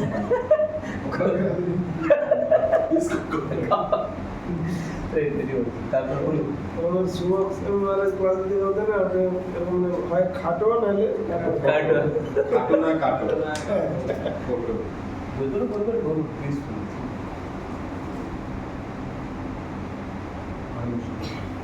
ওকে। নেক্সট পয়েন্টে আমরা আলোচনা করছিলাম যে ভাগবতে শ্রীকৃষ্ণ অর্জুনকে বলছেন যে বার্তা সরস্বর শ্রীকৃষ্ণ শুরু করে করলাম। যেরকম শীত আর গ্রীষ্মের আগমনে আমাদের দুঃখ আনন্দের সৃষ্টি হয় আমাদের ত্বকের কারণে, সেরকম আমাদের এই বডিলি কনসেপ্টের জন্য আমরা বিভিন্ন দুঃখ পাই। আর চৈতন্য চৈতন্যের শ্লোক আছে যে কৃষ্ণের জীবনটা ধরে প্রেম নাম। তো আমরা যখন আমাদের নিজেদের এই নিজের সুখের জন্য যা কিছু করি সেটা আমাদের কামনা হবে, যখনই আমরা কৃষ্ণের প্রীতিদের জন্য করি তখন সেটা আমাদের দিব্য আনন্দ লাভ করতে সেটা সাহায্য করে। আরও আমরা এরকম বৈষ্ণব সমাধি পাই যে জীব কৃষ্ণ দাস এই বিশ্বাস করলে তো আর দুঃখ নাই। যখন আমরা বুঝতে পারবো যে আমাদের স্বরূপ হচ্ছে কৃষ্ণের সেবা করা, তখনই আমাদের আর সমস্ত দুঃখগুলো চলে যায়। তাহলে এগুলো পার্সোনাল অ্যাপ্লিকেশন আপনার। এটা দেখুন আপনি পার্সোনাল চর্চা। পার্সোনাল অ্যাপ্লিকেশনের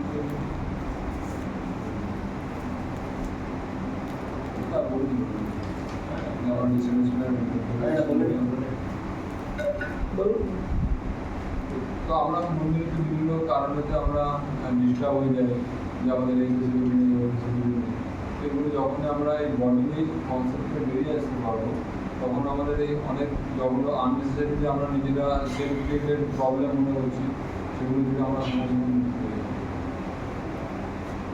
কোনো সময় আমাদের সূক্ষ্ম কিছু আমরা সূক্ষ্মভাবে কিছু জিনিস আছে যে আমরা আসি একটা উদ্দেশ্য নিই, তারপর আমরা ফেসিলিটির মধ্যে ফেসি যাই।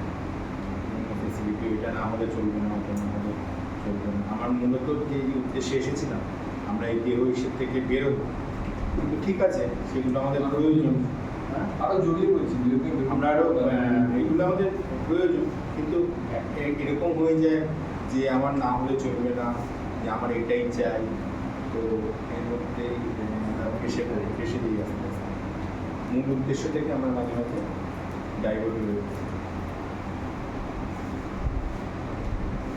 আমাদের ক্ষেত্রে সূক্ষ্মভাবে আর বাইরের ক্ষেত্রে গ্রস হলে পড়ে না আমাদের লেকচার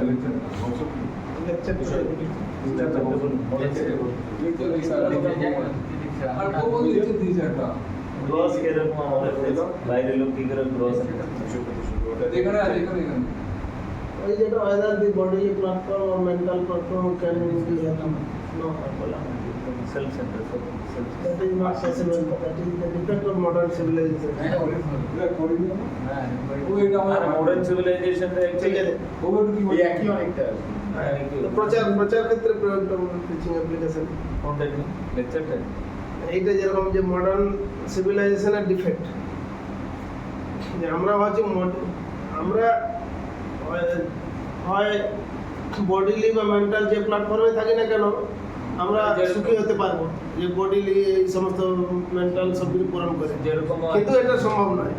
সেটা মডার্ন সিভিলাইজেশনে যা কিছু তৈরি করছে, যা কিছু মানে আবিষ্কার করছে, যা কিছু সব কিছু মানে যেরকম আপনি সকালবেলা একদম মোবাইলটা হ্যাঁ আমার শুরু করলাম মানে ধরে লোকের মধ্যে ভালো সব সমস্যার সমাধান হবে। সম্পর্ক গড়ে উঠবে, লোক আর ভালোবাসা বেড়ে যাবে, হ্যাঁ। কিন্তু কারণ একটা মানে কি বলছেন শরীর আর মনের উপরে নির্ধারিত এই সুখের উপরে, ওটা আলটিমেটলি আমাদের কষ্টেরই কারণ। বরং যেরকম আমাদেরকে যে ফেসবুকে হাজার হাজার বন্ধু আর পাশের কেউ নেই, মানে একই ঘরে বসে একই খাটের মধ্যে বসে বাবা এক কোনায়, মা এক কোনায়, ছেলে মেয়ে এক কোনায়, সবাই বাইরে বন্ধুত্ব করছে কিন্তু ভেতরে সম্পর্ক নেই।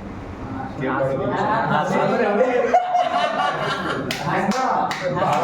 কারো দিকে বাবা মা হাজবেন্ড এক রুমে আছে আর ওয়াইফ এক রুমে আছে, তো বিয়ে কথা বলবে ফোনে কথা বলবে। ফোনে কথা বলছে। ওটা আসলে করে ওই অবস্থা। এটা মডার্ন সিভিলাইজেশনের ডিফেক্ট। মডার্ন সিভিলাইজেশন আগে কি ছিল, আমি কাউকে হয়তো কেউ আমাকে খবর দিল যে ওই প্রভুকে বলতে হবে, তাহলে প্রভুর কাছে গিয়ে পার্সোনালি দেখা করে তারপরে কথা বলতে হবে। এখন মানে প্রভু মানে একটা ধরুন ওইটা নিয়ে আসতে হবে। হ্যাঁ, এমনকি এখন আবার অনেক সময় অনেক ক্ষেত্রে কথাও বলছে না, একটা ভয়েস মেসেজ পাঠিয়ে দিচ্ছে। হ্যাঁ হ্যাঁ মানে হ্যাঁ ইমপার্সোনাল হয়ে গেছে। এটা ফাস্ট, হ্যাঁ কি বলছে বুঝে যাচ্ছে না। যাই হোক, ঠিক আছে, 1 নম্বর গ্রুপে হলো। মোটামুটি এটা আমাদের মেইনলি পার্সোনাল অ্যাপ্লিকেশন এবং টিচিং অ্যাপ্লিকেশনের ক্ষেত্রে শিখলাম। তাহলে গ্রুপ নাম্বার 2 আমি না সবাই বলতে হবে। আমরা রিকোয়েস্ট বলে দি ওইখানে শুরু বলা আর এই শুরু বলেন এখন আমার চারজনই বলতো, আমরা চারজনই করলাম। অবশ্যই একসঙ্গে কম্পাইল করে একজন জিনিসটা প্রেজেন্ট করতে পারবে। Senior no problem. এক নম্বর গ্রুপটাতে বেশি টাইম দিয়ে হ্যাঁ হ্যাঁ, এক নম্বর গ্রুপটাতে বেশি টাইম শর্ট এবারে টাইম বাউন্ড আমাদের যে মানুষ পরমেশ্বর ভগবানের সেবায় যুক্ত তিনি সমস্ত জ্ঞানের প্রতীক, এটা প্রথম। হ্যাঁ, বাসুদেব ভগবতী ভগবতী। এবার এটা পার্সোনাল প্রচার। এখানে পার্সোনাল হিসেবে আমরা দেখতে পাচ্ছি যে আমরা সাধারণত একটা উদ্দেশ্য নিয়ে এখানে যোগ দিয়েছি, ভক্তি করবো, ভক্তি হলো তারপরে সোসাইটি কিছু প্রচার করা দরকার। প্রচার করতে গেলে আমাদেরকে প্রথমেই প্রয়োজন একজন শুদ্ধ ভক্তর চরণ আশ্রয় করতে হবে। তো সেই জন্য আমরা শিক্ষা লাভ করেছি আমাদের শিক্ষা মন্ত্র, তারপরে চরণ আশ্রয় লাভ করে আমরা প্রচারে যাচ্ছি। প্রচারে গিয়ে দেখছি এরকম দেখলাম কি লোকেরা টিচিং ক্ষেত্রে গিয়ে দেখলাম কি লোকেরা শুধু বিভিন্নভাবে অর্থনৈতিক উন্নতি সাধনের জন্য ব্যস্ত হয়ে আছে, আর কীভাবে উন্নতি করা যায়, আরও বেশি বেশি করে ইন্দ্রিয় সুখ ভোগ করা যায় এই নিয়ে ব্যস্ত আছে। কিন্তু শাস্ত্র আমাদের কি করছে, এসব প্রাপ্তির জন্য পূর্বজন্মের সুকৃতি লাগে, তপস্যা লাগবে, তো এগুলো করলে লাভ হয়। এটা প্রপারের সিদ্ধান্ত অনুসারে এখানে প্রতিষ্ঠিত করা হয়েছে, শাস্ত্র বলছে। কিন্তু তারা এভাবে প্রয়াস করে যাচ্ছে কিন্তু লাভ কিছু হচ্ছে।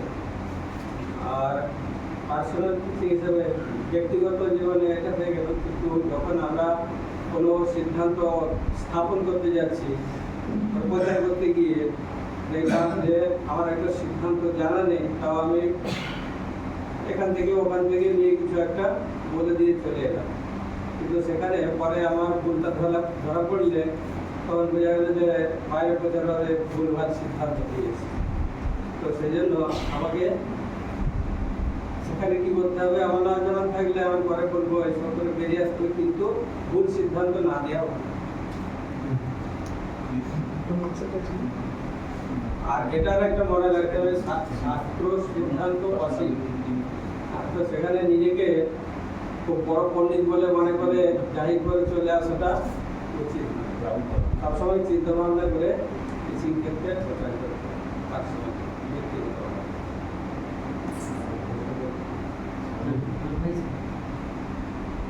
আরেকটা বলুন আমাদেরকে মহাত্মা খুঁজে তার স্বর্ণগত হতে হবে, যিনি কৃষ্ণের নেতা।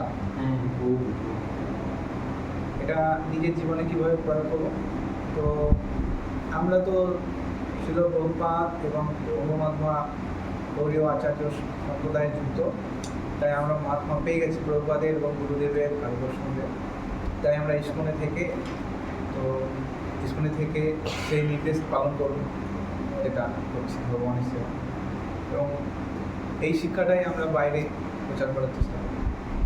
যথার্থ সদ্গুরু পরম্পরাগত যিনি অন্তর্ভুক্ত আছেন সেরকম, এবং যিনি পারমার্থিক জ্ঞানে নিষ্ণাত ভগবানের সেবায় নিয়োজিত আছেন সেরকম মহাত্মা হলে সব প্রবলেম একমাত্র সলভ হবে। তা নাহলে এই প্রবলেম অন্য কোনোভাবে সলভ করা সম্ভব নেই, যাত্রার সর্বাপন্ন হলে। এগুলো প্রচার ক্ষেত্রে পার্সোনাল অনেকটা সিমিলার, মানে নিজে তার দ্বারা বেনিফিটেড হলে ওই বেনিফিটটা কী করে অন্যকে পাইয়ে দেবো, তাই না?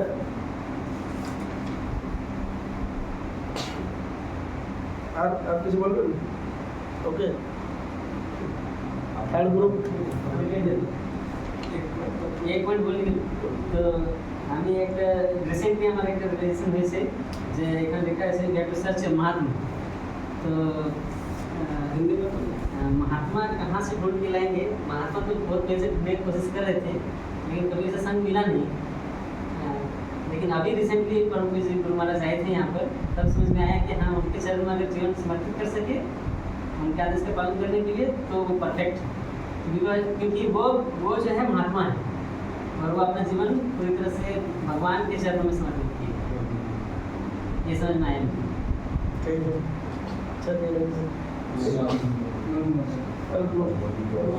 তো আমাদের প্রথম পয়েন্টটা ছিল হচ্ছে যে যিনি বেদান্ত সূত্র রচনা করেছেন তিনি বিভিন্নভাবে সমস্যায় রয়েছেন। তাহলে যারা বেদান্ত সূত্র পড়বে তাদের বা বৈদিক শাস্ত্র পড়বে তাদের আর কি কথা? তো এটার পার্সোনাল অ্যাপ্লিকেশন আর টিচিং অ্যাপ্লিকেশন বলেছিলেন। তো পঞ্চম অধ্যায় 9 নম্বর শ্লোকে বর্ণনা করা হয়েছে যে ব্যাসদেব তিনি সমস্যায় পড়েছিলেন। তার মূল কারণ হচ্ছে যে তিনি ভগবানের পর্যাপ্ত গুণমহিমা বর্ণনা না করে তিনি ধর্ম, অর্থ, কাম, মোক্ষ তাতে বেশি গুরুত্ব প্রদান করেছেন এবং ভগবানের গুণমহিমা কীর্তনে তিনি অবহেলা করেছেন। এবং তার কারণে তিনি তার জীবনের মূল্যবান সময় অপচয় করেছেন এবং তার ফলে তিনি বিষাদগ্রস্ত হয়েছেন। তো এখন আমরাও যদি আমাদের জীবনে ভগবানের প্রেমময়ী সেবায় নিযুক্ত না হয়ে যে ধর্ম অর্থ কাম মোক্ষ বা বিভিন্ন জাগতিক বস্তু লাভ করার পিছনে আমরা ছুটি, তাহলে আমরা আমাদের মূল্যবান জীবন অপচয় করব এবং আমরা অসন্তুষ্ট থাকব। এটা হচ্ছে পার্সোনাল অ্যাপ্লিকেশন। আর প্রিচিং অ্যাপ্লিকেশন হচ্ছে যে শ্রী নারদ মুনি ব্যাসদেবের যে যে ত্রুটি বা দোষ সেটা তিনি খুঁজে বের করেছিলেন এবং তাকে বলেছিলেন যে তুমি পর্যাপ্ত পরিমাণে ভগবানের গুণমহিমা প্রচার কীর্তন করো এবং তার জন্য তুমি শ্রীমদ্ ভাগবতম রচনা করো। তো এবং মানে ভগবানের গুণমহিমা কীর্তন করো। তো আমরাও যদি শ্রীমদ্ ভাগবতমের বাণী আমরা প্রচার করি এবং অন্যকেও শ্রীমদ্ ভাগবতম পড়তে এবং শ্রীমদ্ ভাগবতম বিতরণ করতে, শ্রীমদ্ ভাগবতমের মহিমা, ভগবানের মহিমা বিতরণ করতে আমরা সাহায্য করি, তাহলে সমাজে সবাই ভগবানের আরো শরণাগত হতে আরো অনুপ্রাণিত হবে। লাস্ট পয়েন্ট আছে না, এই যে writing book is not whimsical whatever I like, এই যে আমি যা পছন্দ করি সেরকম খেয়াল খুশি মতো একটা বই লিখে লোকের মধ্যে দিয়ে দিলাম। অনেক সময় আছে না কিছু আধ্যাত্মিকবাদী যেরকম এরকম করে, আর বাইরের লোকেরা তো করেই, যা মনে আবল তাবল, কি যে তার অর্থ তার কোনো ঠিক নেই, আবল তাবল কিছু একটা লিখে দিলাম। কিন্তু ওইগুলোই বই বাইরের লোক পড়বে বলে ওইটাই তো সিদ্ধান্ত। হ্যাঁ হ্যাঁ হ্যাঁ, এই যেরকম অন্যান্য অপসম্প্রদায় কয়েকটা অনুকূল ঠাকুর আর কিছু ছড়া লিখেছে, ওটাই বলে ওটাই শাস্ত্র, আর অন্য শাস্ত্রের কি দরকার আছে। আমি আসার সময় একটা অনুকূল ঠাকুরের লোকের সঙ্গে দেখালো, তো একটা বই পড়ছে, তো বইটার উপরে একটা কভার পেজ আছে, কভার পেজের মধ্যে একটা অঙ্ক টানছে, এরকম একটা পিকচার আছে, আর তার নিচে দুটো ছড়া লেখা আছে, বুঝে মাছ মাংস খাস না আজ, পেঁয়াজ রসুন মাদক ছাড়, এরকম লেখা আছে, অথচ নিজে মাদক খাচ্ছে, মানে মাদক টানছে, আর ওর নিচে ডায়লগ দেওয়া আছে, ওর বাণী ওটা, যে মাছ মাংস খাস না আর পেঁয়াজ রসুন মাদক ছাড়।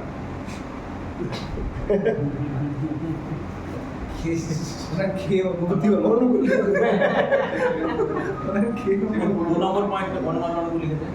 ও মানে সব কিছু খেয়ে টেস্ট করে এই সিদ্ধান্তে এসেছে, এটা বলতে চাইছে যে ওটা বেশি ভালো না। 2 নম্বর পয়েন্ট ছিল হচ্ছে যে নারদ মুনি বলছেন যে তুমি মনে করো না যে তুমি অনেক বৈদিক শাস্ত্র রচনা করেছো তাই তুমি অনেক মহান, তাই তুমি বেশি অহংকার করো না। ভগবানের গোপীরা তো অনেক পণ্ডিত ছিল না, কিন্তু তারা তাদের প্রেমময়ী সেবা করেছিলেন, ভগবান তার দ্বারা সন্তুষ্ট ছিলেন। তো এটার পার্সোনাল অ্যাপ্লিকেশন। আর অর্থাৎ অনেক মুখস্থ, অনেক নলেজ থাকলেও, জ্ঞান থাকলেও সে ভগবানের প্রিয় না হতে পারে। অপরপক্ষে যিনি প্রেমময়ী সেবায় যুক্ত থাকছে তিনি ভগবানের অতীব প্রিয়। যা কিছু আসছে, যেগুলো আসছে ভগবান থেকেই আসছে, এটা জ্ঞানী আমাদের অহংকার করা উচিত। ঠিক আছে।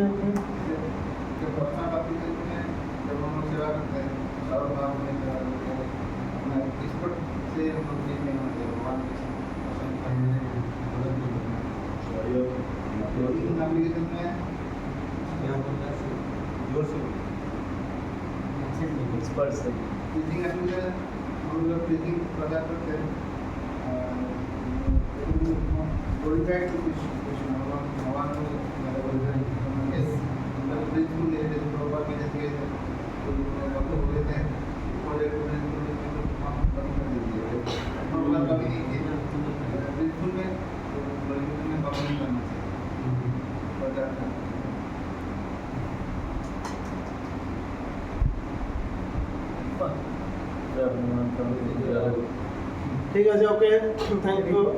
মানে এটার মুখ্য প্রতিপাদ্য বিষয় হলো যে মূলত ভগবানের প্রেমময়ী সেবায় নিজেকে যুক্ত রাখার মাধ্যমে জ্ঞানের অহংকার থেকে মুক্ত হয়ে আর অন্যান্য আবল তাবল হুইমজিক্যালি অনেক কিছু ক্রিয়েট করলেই সেটা কোনো কাজের না। যা কিছু যথার্থ অনুমোদিত পন্থায় ঊর্ধ্বতন কর্তৃপক্ষের থেকে অনুমোদিত হয়ে যা কিছু করা হবে তখন সেটা বাস্তবভাবে কাজে লাগবে।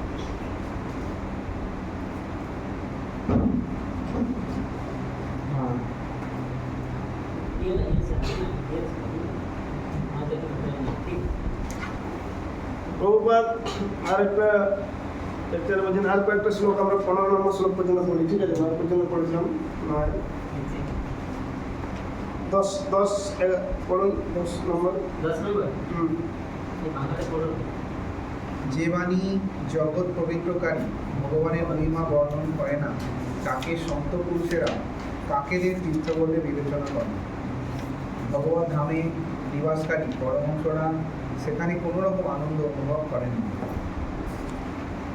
পক্ষান্তরে যে সাহিত্য অন্তহীন পরমেশ্বর ভগবানের নাম, রূপ, যশ, লীলা ইত্যাদির বর্ণনার পূর্ণ, তার দিব্য শব্দতরঙ্গে পরিপূর্ণ এবং অপূর্ব সৃষ্টি, যা এই জগতে উদ্ভ্রান্ত জনসাধারণের পাপ পঙ্কিল জীবন এক বিপ্লবের সূচনা করে।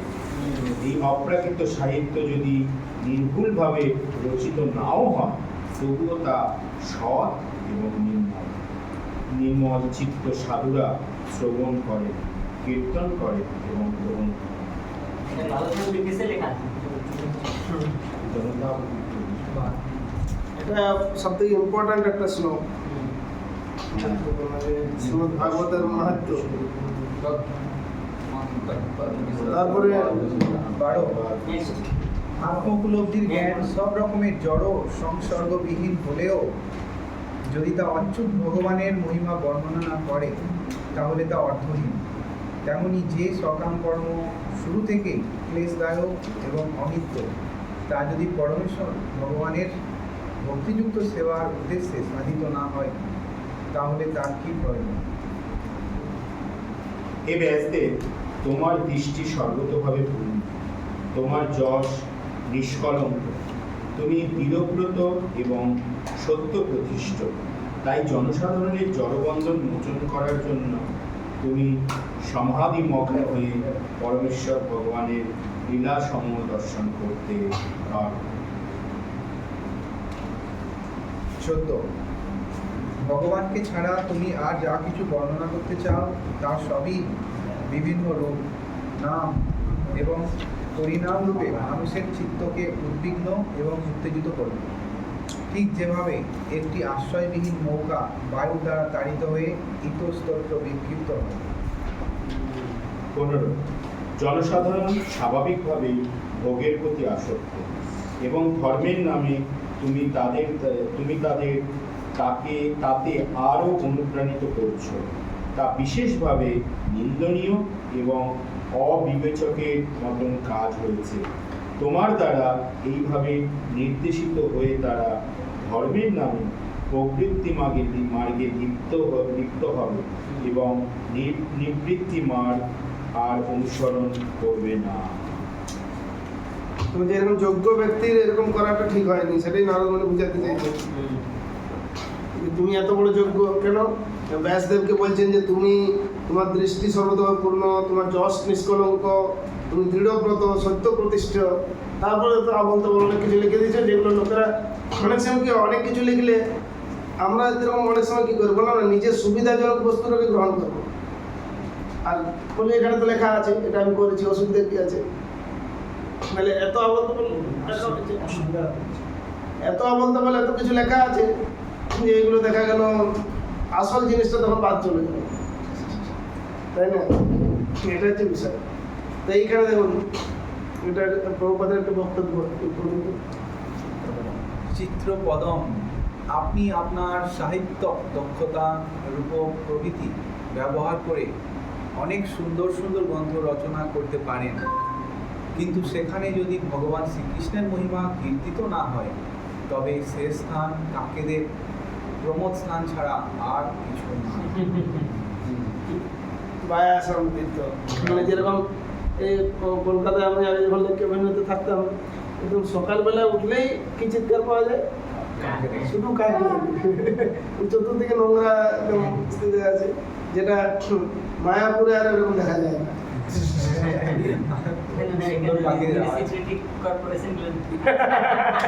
মায়াপুরে কি কিরকম হ্যাঁ, খুব সুন্দর পাখিদের আওয়াজ। আমরা সকালে বলছিলাম না যে অরসজ্ঞ কাক চষে জ্ঞান নিম্ব ফলে রসজ্ঞ কপিল খায় প্রেমামর মুকুলে। অরসজ্ঞ কাকের মতো, কাকের সদৃশ যারা এরকম অনেক কিছু রচনা করেছে, কত বড় বড় ভলিউম বই, কি যে লিখেছে ও নিজেও বোঝে না। যখন মনে এসেছে ওই বড় পদে পজিশনে থাকলে যা লিখে দিবে ওইটাই, আর বাকি যারা স্থাবক তারা ওটাই হাততালি দেবে।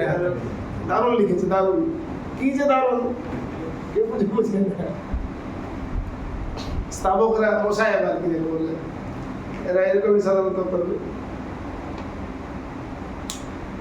এইভাবে দেখছি। তারপরে প্রভুপাদ একটা লেকচার কি বলছেন? সুতরাং তিনি বেদান্ত শাস্ত্রাদি সহ ব্যাসদেব কর্তৃক লিখিত সমস্ত গ্রন্থের তুলনা করেছেন। তার মতে সেসব হলো বায়সম তীর্থম। বায়সম মানে কাক। আপনারা কাক দেখেছেন? কাক আপনারা দেখবেন যেখানে ময়লা আবর্জনা ফেলা হয়, সেই সব নোংরা স্থানে কাকেরা ভিড় করে। তারা ময়লা খুঁটে বের করে, কফ পিত্ত খুঁজে বের করে, ঠিক মাছিদের মতো তারা মলের উপর বসে থাকে। পক্ষান্তরে সুন্দর প্রাকৃতিক পরিবেশে বিভিন্ন বর্ণের পদ্ম ফুলের দ্বারা শোভিত নির্মল সরোবরে তাদের দেখতে পাওয়া যায়। নযত্র হংসা নিরমন্ত শিক্ষায়, মানে হাসেদেরকে, রাজহংসদের। আমার জীবনের একটা ঘটনার কথা বলছি। সেই সময় আমি ছিলাম গৃহস্থ। সে সময় আমার এক বন্ধু সপরিবারে সিনেমা দেখতে যাচ্ছিলাম। আমি রাস্তা দিয়ে হাঁটছিলাম। আমাকে দেখতে পেয়ে সে গাড়ি থামিয়ে আমাকে বলল, আমরা সিনেমা দেখতে যাচ্ছি, তুই চলো আমাদের সাথে। আমি উত্তরে বলেছিলাম, যদি তুমি আমাকে $1000 দাও তাও আমি সিনেমা দেখতে যাব না। প্রভুপাদ বলছেন।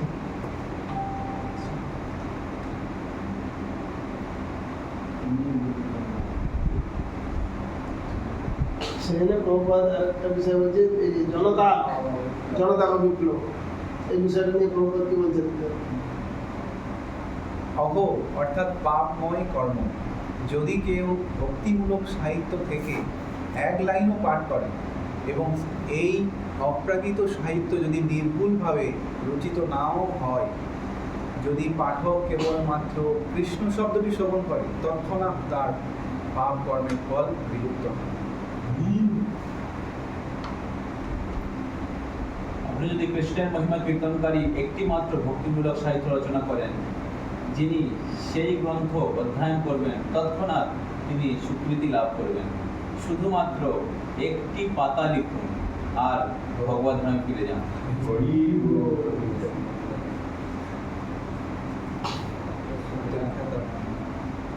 এই সাহিত্য কৃষ্ণ ভক্তিমূলক সাহিত্য প্রচারের ফলে এই জগতের উন্নত জনসাধারণের পাপ ও পবিত্র জীবনে এক বিপ্লবের সূচনা হয়।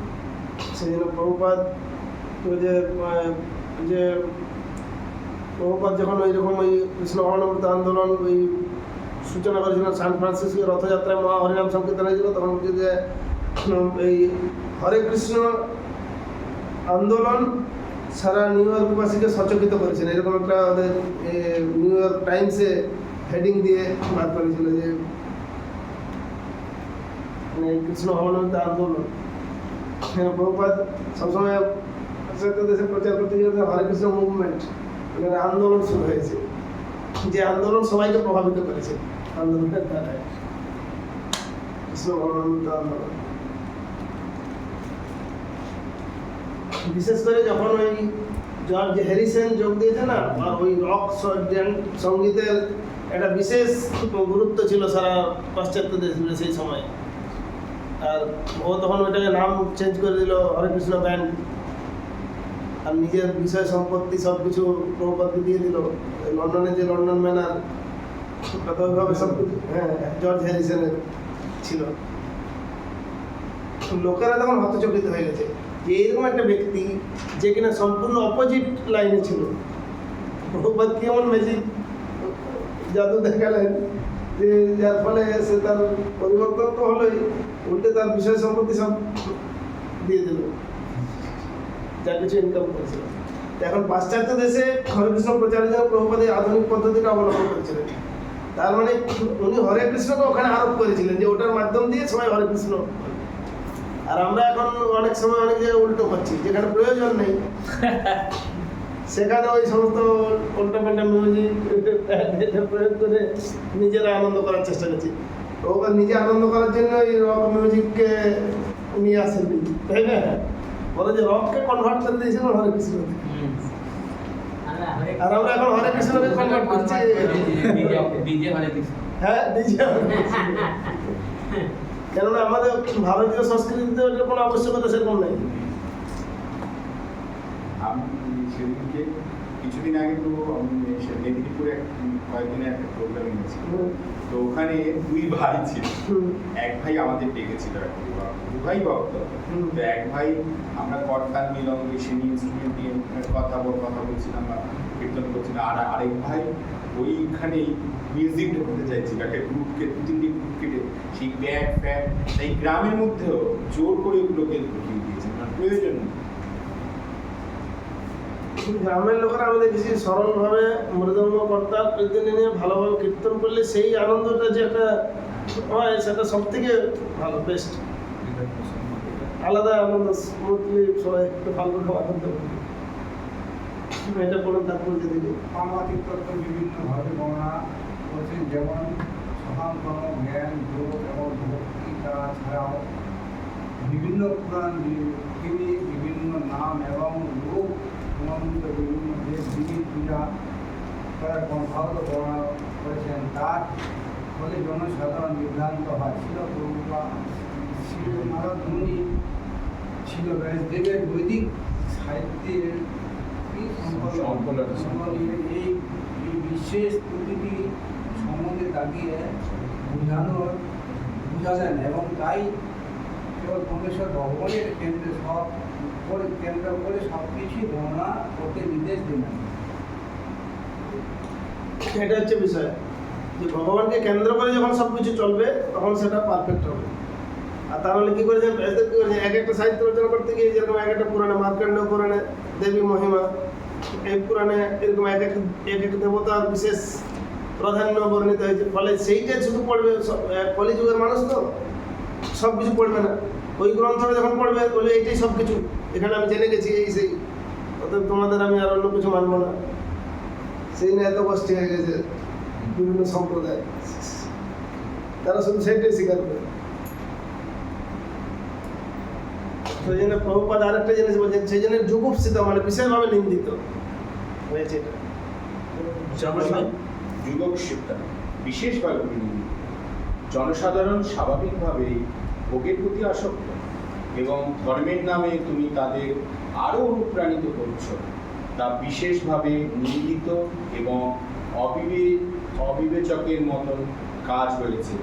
মানব জীবনে ভগবত ভক্তির সম্ভাবনা ব্যাহত হলে সমস্ত সমাজ ব্যবস্থা বিকৃত হয়ে যায়। ব্যাসদেব যদি মানুষের ইন্দ্রিয় সুখভোগে অনুপ্রাণিত করেন তাহলে পারমার্থিক প্রগতির পথে তা এক মস্ত বড় প্রতিবন্ধক হয়ে দাঁড়াবে। কেননা জনসাধারণ তাহলে জড়বন্ধনরূপ জড়জাগতিক কার্যকলাপ থেকে কখনো বিরত হতে চাইবে না। হ্যাঁ, ব্যাসদেবের মতো ব্যক্তি, বড় ব্যক্তি যদি কিছু কথা বলে সেটা সবাই প্রাধান্য দেবে।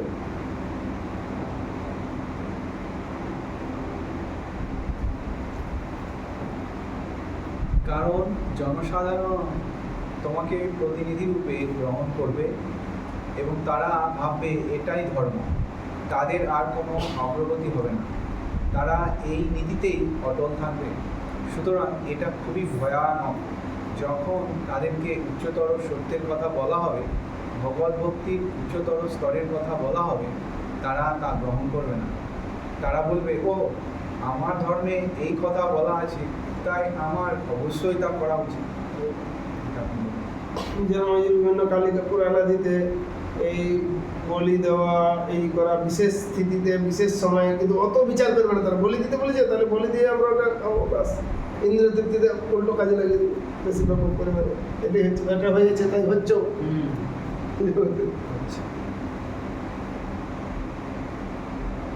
আর একটা এই যে ব্যাসদেবের সমন্বয়বাদী মনোভাব, সবার সঙ্গে কম্প্রোমাইজ করা।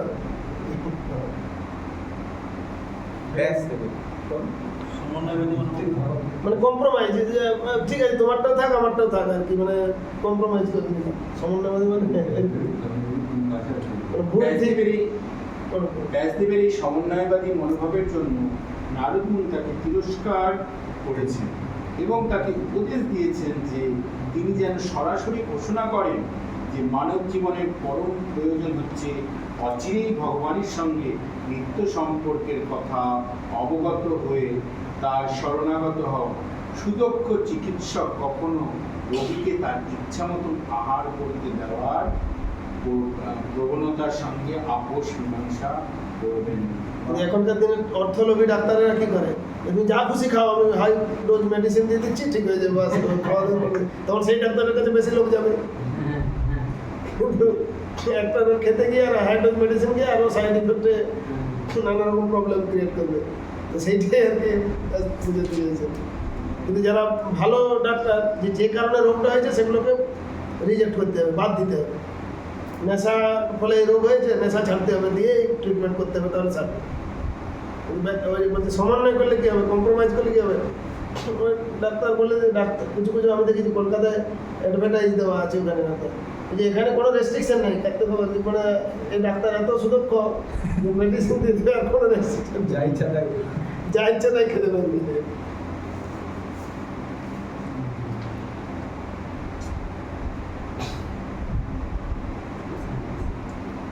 এগুলো সব তাৎপর্য আছে কি? হ্যাঁ, তাৎপর্য থেকে ওটা দিতে পারা যায়। সব তাৎপর্য তো অন্যান্য তাৎপর্য কি? হ্যাঁ। তাহলে এই পরবর্তী ক্লাসে পঞ্চম অধ্যায়ের বাকি অংশটা হবে 16 থেকে 40। একটু রিভাইজ দিয়ে দিলে ভালো হতো। হ্যাঁ কালকে যদি হ্যাঁ, এই লাস্টের শ্লোকগুলো এটা রিভাইজ করা হবে, প্লাস এই অংশটা পড়ে আসতে হবে, এটা হবে। ঠিক আছে, এখানে লাস্ট এটা পড়ুন। প্রতিটি দায়িত্ব সম্পন্ন ভারতবাসীর কর্তব্য হচ্ছে সমস্ত পৃথিবী জুড়ে শ্রীমদ্ ভাগবতের বাণী প্রচার করা। ভারতবর্ষ যেহেতু তার দায়িত্ব সম্পাদনে অবহেলা করছে, তাই আজ সারা পৃথিবী জুড়ে সংকট এবং বিবাদ দেখা দিয়েছে। আমরা নিঃসন্দেহে জানি যে শ্রীমদ্ ভাগবতের অপ্রাকৃত বাণী যদি পৃথিবীর নেত্রস্থানীয় লোকেদের গ্রহণ করতে করেন, তাহলে অবশ্যই তাদের হৃদয়ের পরিবর্তন হবে। যদি নেতাদের মনোভাব পরিবর্তন হয়, তবে অবশ্যই সমস্ত পৃথিবীর পরিস্থিতি এক আমূল পরিবর্তন হবে। হ্যাঁ, এবার নেতাগুলো এটা 11 নম্বর শ্লোক। এটা অংশ হবে তাৎপর্য থেকে, এটা সমাপন। ঠিক আছে, তো এটাই আছে, যেহেতু শ্রীমদ্ ভাগবত বলছে না একটা বিপ্লব সৃষ্টিকারী জগতে যখন প্রণীত হয়েছে, তো সেটা জগতের যথার্থ কল্যাণ করতে পারে। কিন্তু এটা দায়িত্ব সম্পন্ন ভারতবাসীর কর্তব্য হচ্ছে এটাকে যথাযথভাবে সমস্ত জায়গায় এইভাবে প্রেজেন্ট করা, যাতে করে বড় বড় লিডাররা এটা অ্যাকসেপ্ট করেছে। আর লিডার যখন অ্যাকসেপ্ট করবে তখন অনেক পরিবর্তন হয়ে যাবে। সেই জন্য প্রভুপাদ চেয়েছিলেন সেই রকম ব্যক্তিগুলোকে ক্যাপচার করতে, সেই ব্যক্তিত্বকে ধরলে। কারণ এমনি অনেক লোকের মাঝে প্রচার করে জানা হবে, একজনকে ধরলে ওর দ্বারা প্রভাবিত অনেক লোক থাকে। এটা একটা ফ্যাক্ট। যে লোকটা অনেক প্রভাবশালী এবং অনেক ওর উপরে ডিপেন্ডেন্ট অনেক লোক আছে। যেরকম আমি দেখলাম প্রথম আমাদের খুব প্রবলেম ছিল, এই যখন সিটি করতে গেলাম ওখানে ট্রাভেল প্রবলেম হয়েছিল, সেই জন্য তো গেলাম। তো তারপরে এরকম একজন ডাক্তার ওখানকার হসপিটালে যে সুপারিনটেন্ডেন্ট, ওনার ফ্যামিলিতে মানে দুই রকম, মাতাজিটা হচ্ছে অন্যদিকে, আর এই মানে ওই ডাক্তার নিয়মিত আসতো। পরে ওই ডাক্তার ভক্ত হয়ে যাওয়ার পরে দেখা গেলো ওনার ফ্যামিলি শুধু না, ডাক্তারদের দ্বারা প্রভাবিত ডাক্তারের প্রচার করাটা অনেক সম্ভব, কেননা উনি কী করেন, উনি হসপিটালে ডাক্তার সুপারিনটেন্ডেন্ট, ওনার কাছে অনেক ফ্রি মেডিকেল, রোগীরা স্বাভাবিক আছে, রোগীরা বেশিরভাগ অসহায়, তো ডাক্তার এবার কিছু মেডিসিন দেয় ফ্রি, আর সাথে সাথে অ্যাডভাইস দেয় যে তুমি এই গীতাটা পড়ো। এটা গীতাটা পড়ো আর এই কৃষ্ণ নাম করো আর এই জীবনযাপন করো, তাহলে তোমার ফলে দেখা গেল ওর দ্বারা প্রচারটা অনেক বেশি তাড়াতাড়ি অনেক লোক সংগঠিত হয়ে গেছে অনেক জায়গায়। এটা ফ্যাক্ট। মানে ওর ট্যালেন্টটাকে একদিক দিয়ে কাজে লাগালে আরও, বিশেষ করে এই কলিযুগের মানুষ বেশি যাবে ডাক্তারের কাছে আর উকিলের কাছে, বেশি রোগগ্রস্ত আর ঝগড়াঝাটি করে কোর্টে মামলা করতে যাবে, এই ধরনের লোকের সংখ্যা কলিযুগে বেশি। সেই জন্য ডাক্তারি পেশায় আর উকিলের পেশায় ইনকাম বেশি ব্যক্তির, কিন্তু ওরা যদি ইনকামের একটা অংশ ত্যাগ স্বীকার করে ওই লোকগুলোকে প্রভাবিত করে, তাহলে অনেক বেশি লোক চলো অনেক সময় ডাক্তার আর উকিলকে ভক্ত করতে পারলে তাড়াতাড়ি বেশি লোক। উকিল আছে ইসলামে? হ্যাঁ হ্যাঁ অনেক আছে। আচ্ছা আচ্ছা আচ্ছা বসে আছে উকিল আপনাকে অনেক লয়ার এই যে আমি বিচার করে দিয়েছি হনুমান কেননা ওরা সত্যকে মিথ্যা মধ্যকে সত্য করার জন্য অনেক ট্যালেন্ট আছে, বিভিন্ন টেকনিক অ্যাপ্লাই করে দেখা গেল মিথ্যাকে সত্য প্রতিপন্ন করবে, সত্যকে মিথ্যা প্রতিপন্ন করবে। এই হচ্ছে হ্যাঁ ঠিক আছে। শ্রী প্রভুপাদ কি তো কালকে একটা ক্লাস হবে? হ্যাঁ সব। কালকে একটা ক্লাস ঠিক আছে। এক্সপ্রেস আনন্দবর্ধন প্রভু কি, জগৎগুরু শিল প্রভুপাদ কি, তাই গৌর সীতানাথ প্রেমানন্দে। 10:30 চলে আসবেন কালকে। হ্যাঁ কালকে যোগ নেওয়া হবে, 10 মিনিট লেট হলে লেট প্রেজেন্ট হয়ে যাবে। আজকে জাস্ট বললেন তো তারপর লেট লাগিয়ে দিলেন, এটা টোটাল অ্যালাউড নেই। আপনি লিখা দিলে এই ভিডিও বানাতে আচ্ছা 10 মিনিট কেন?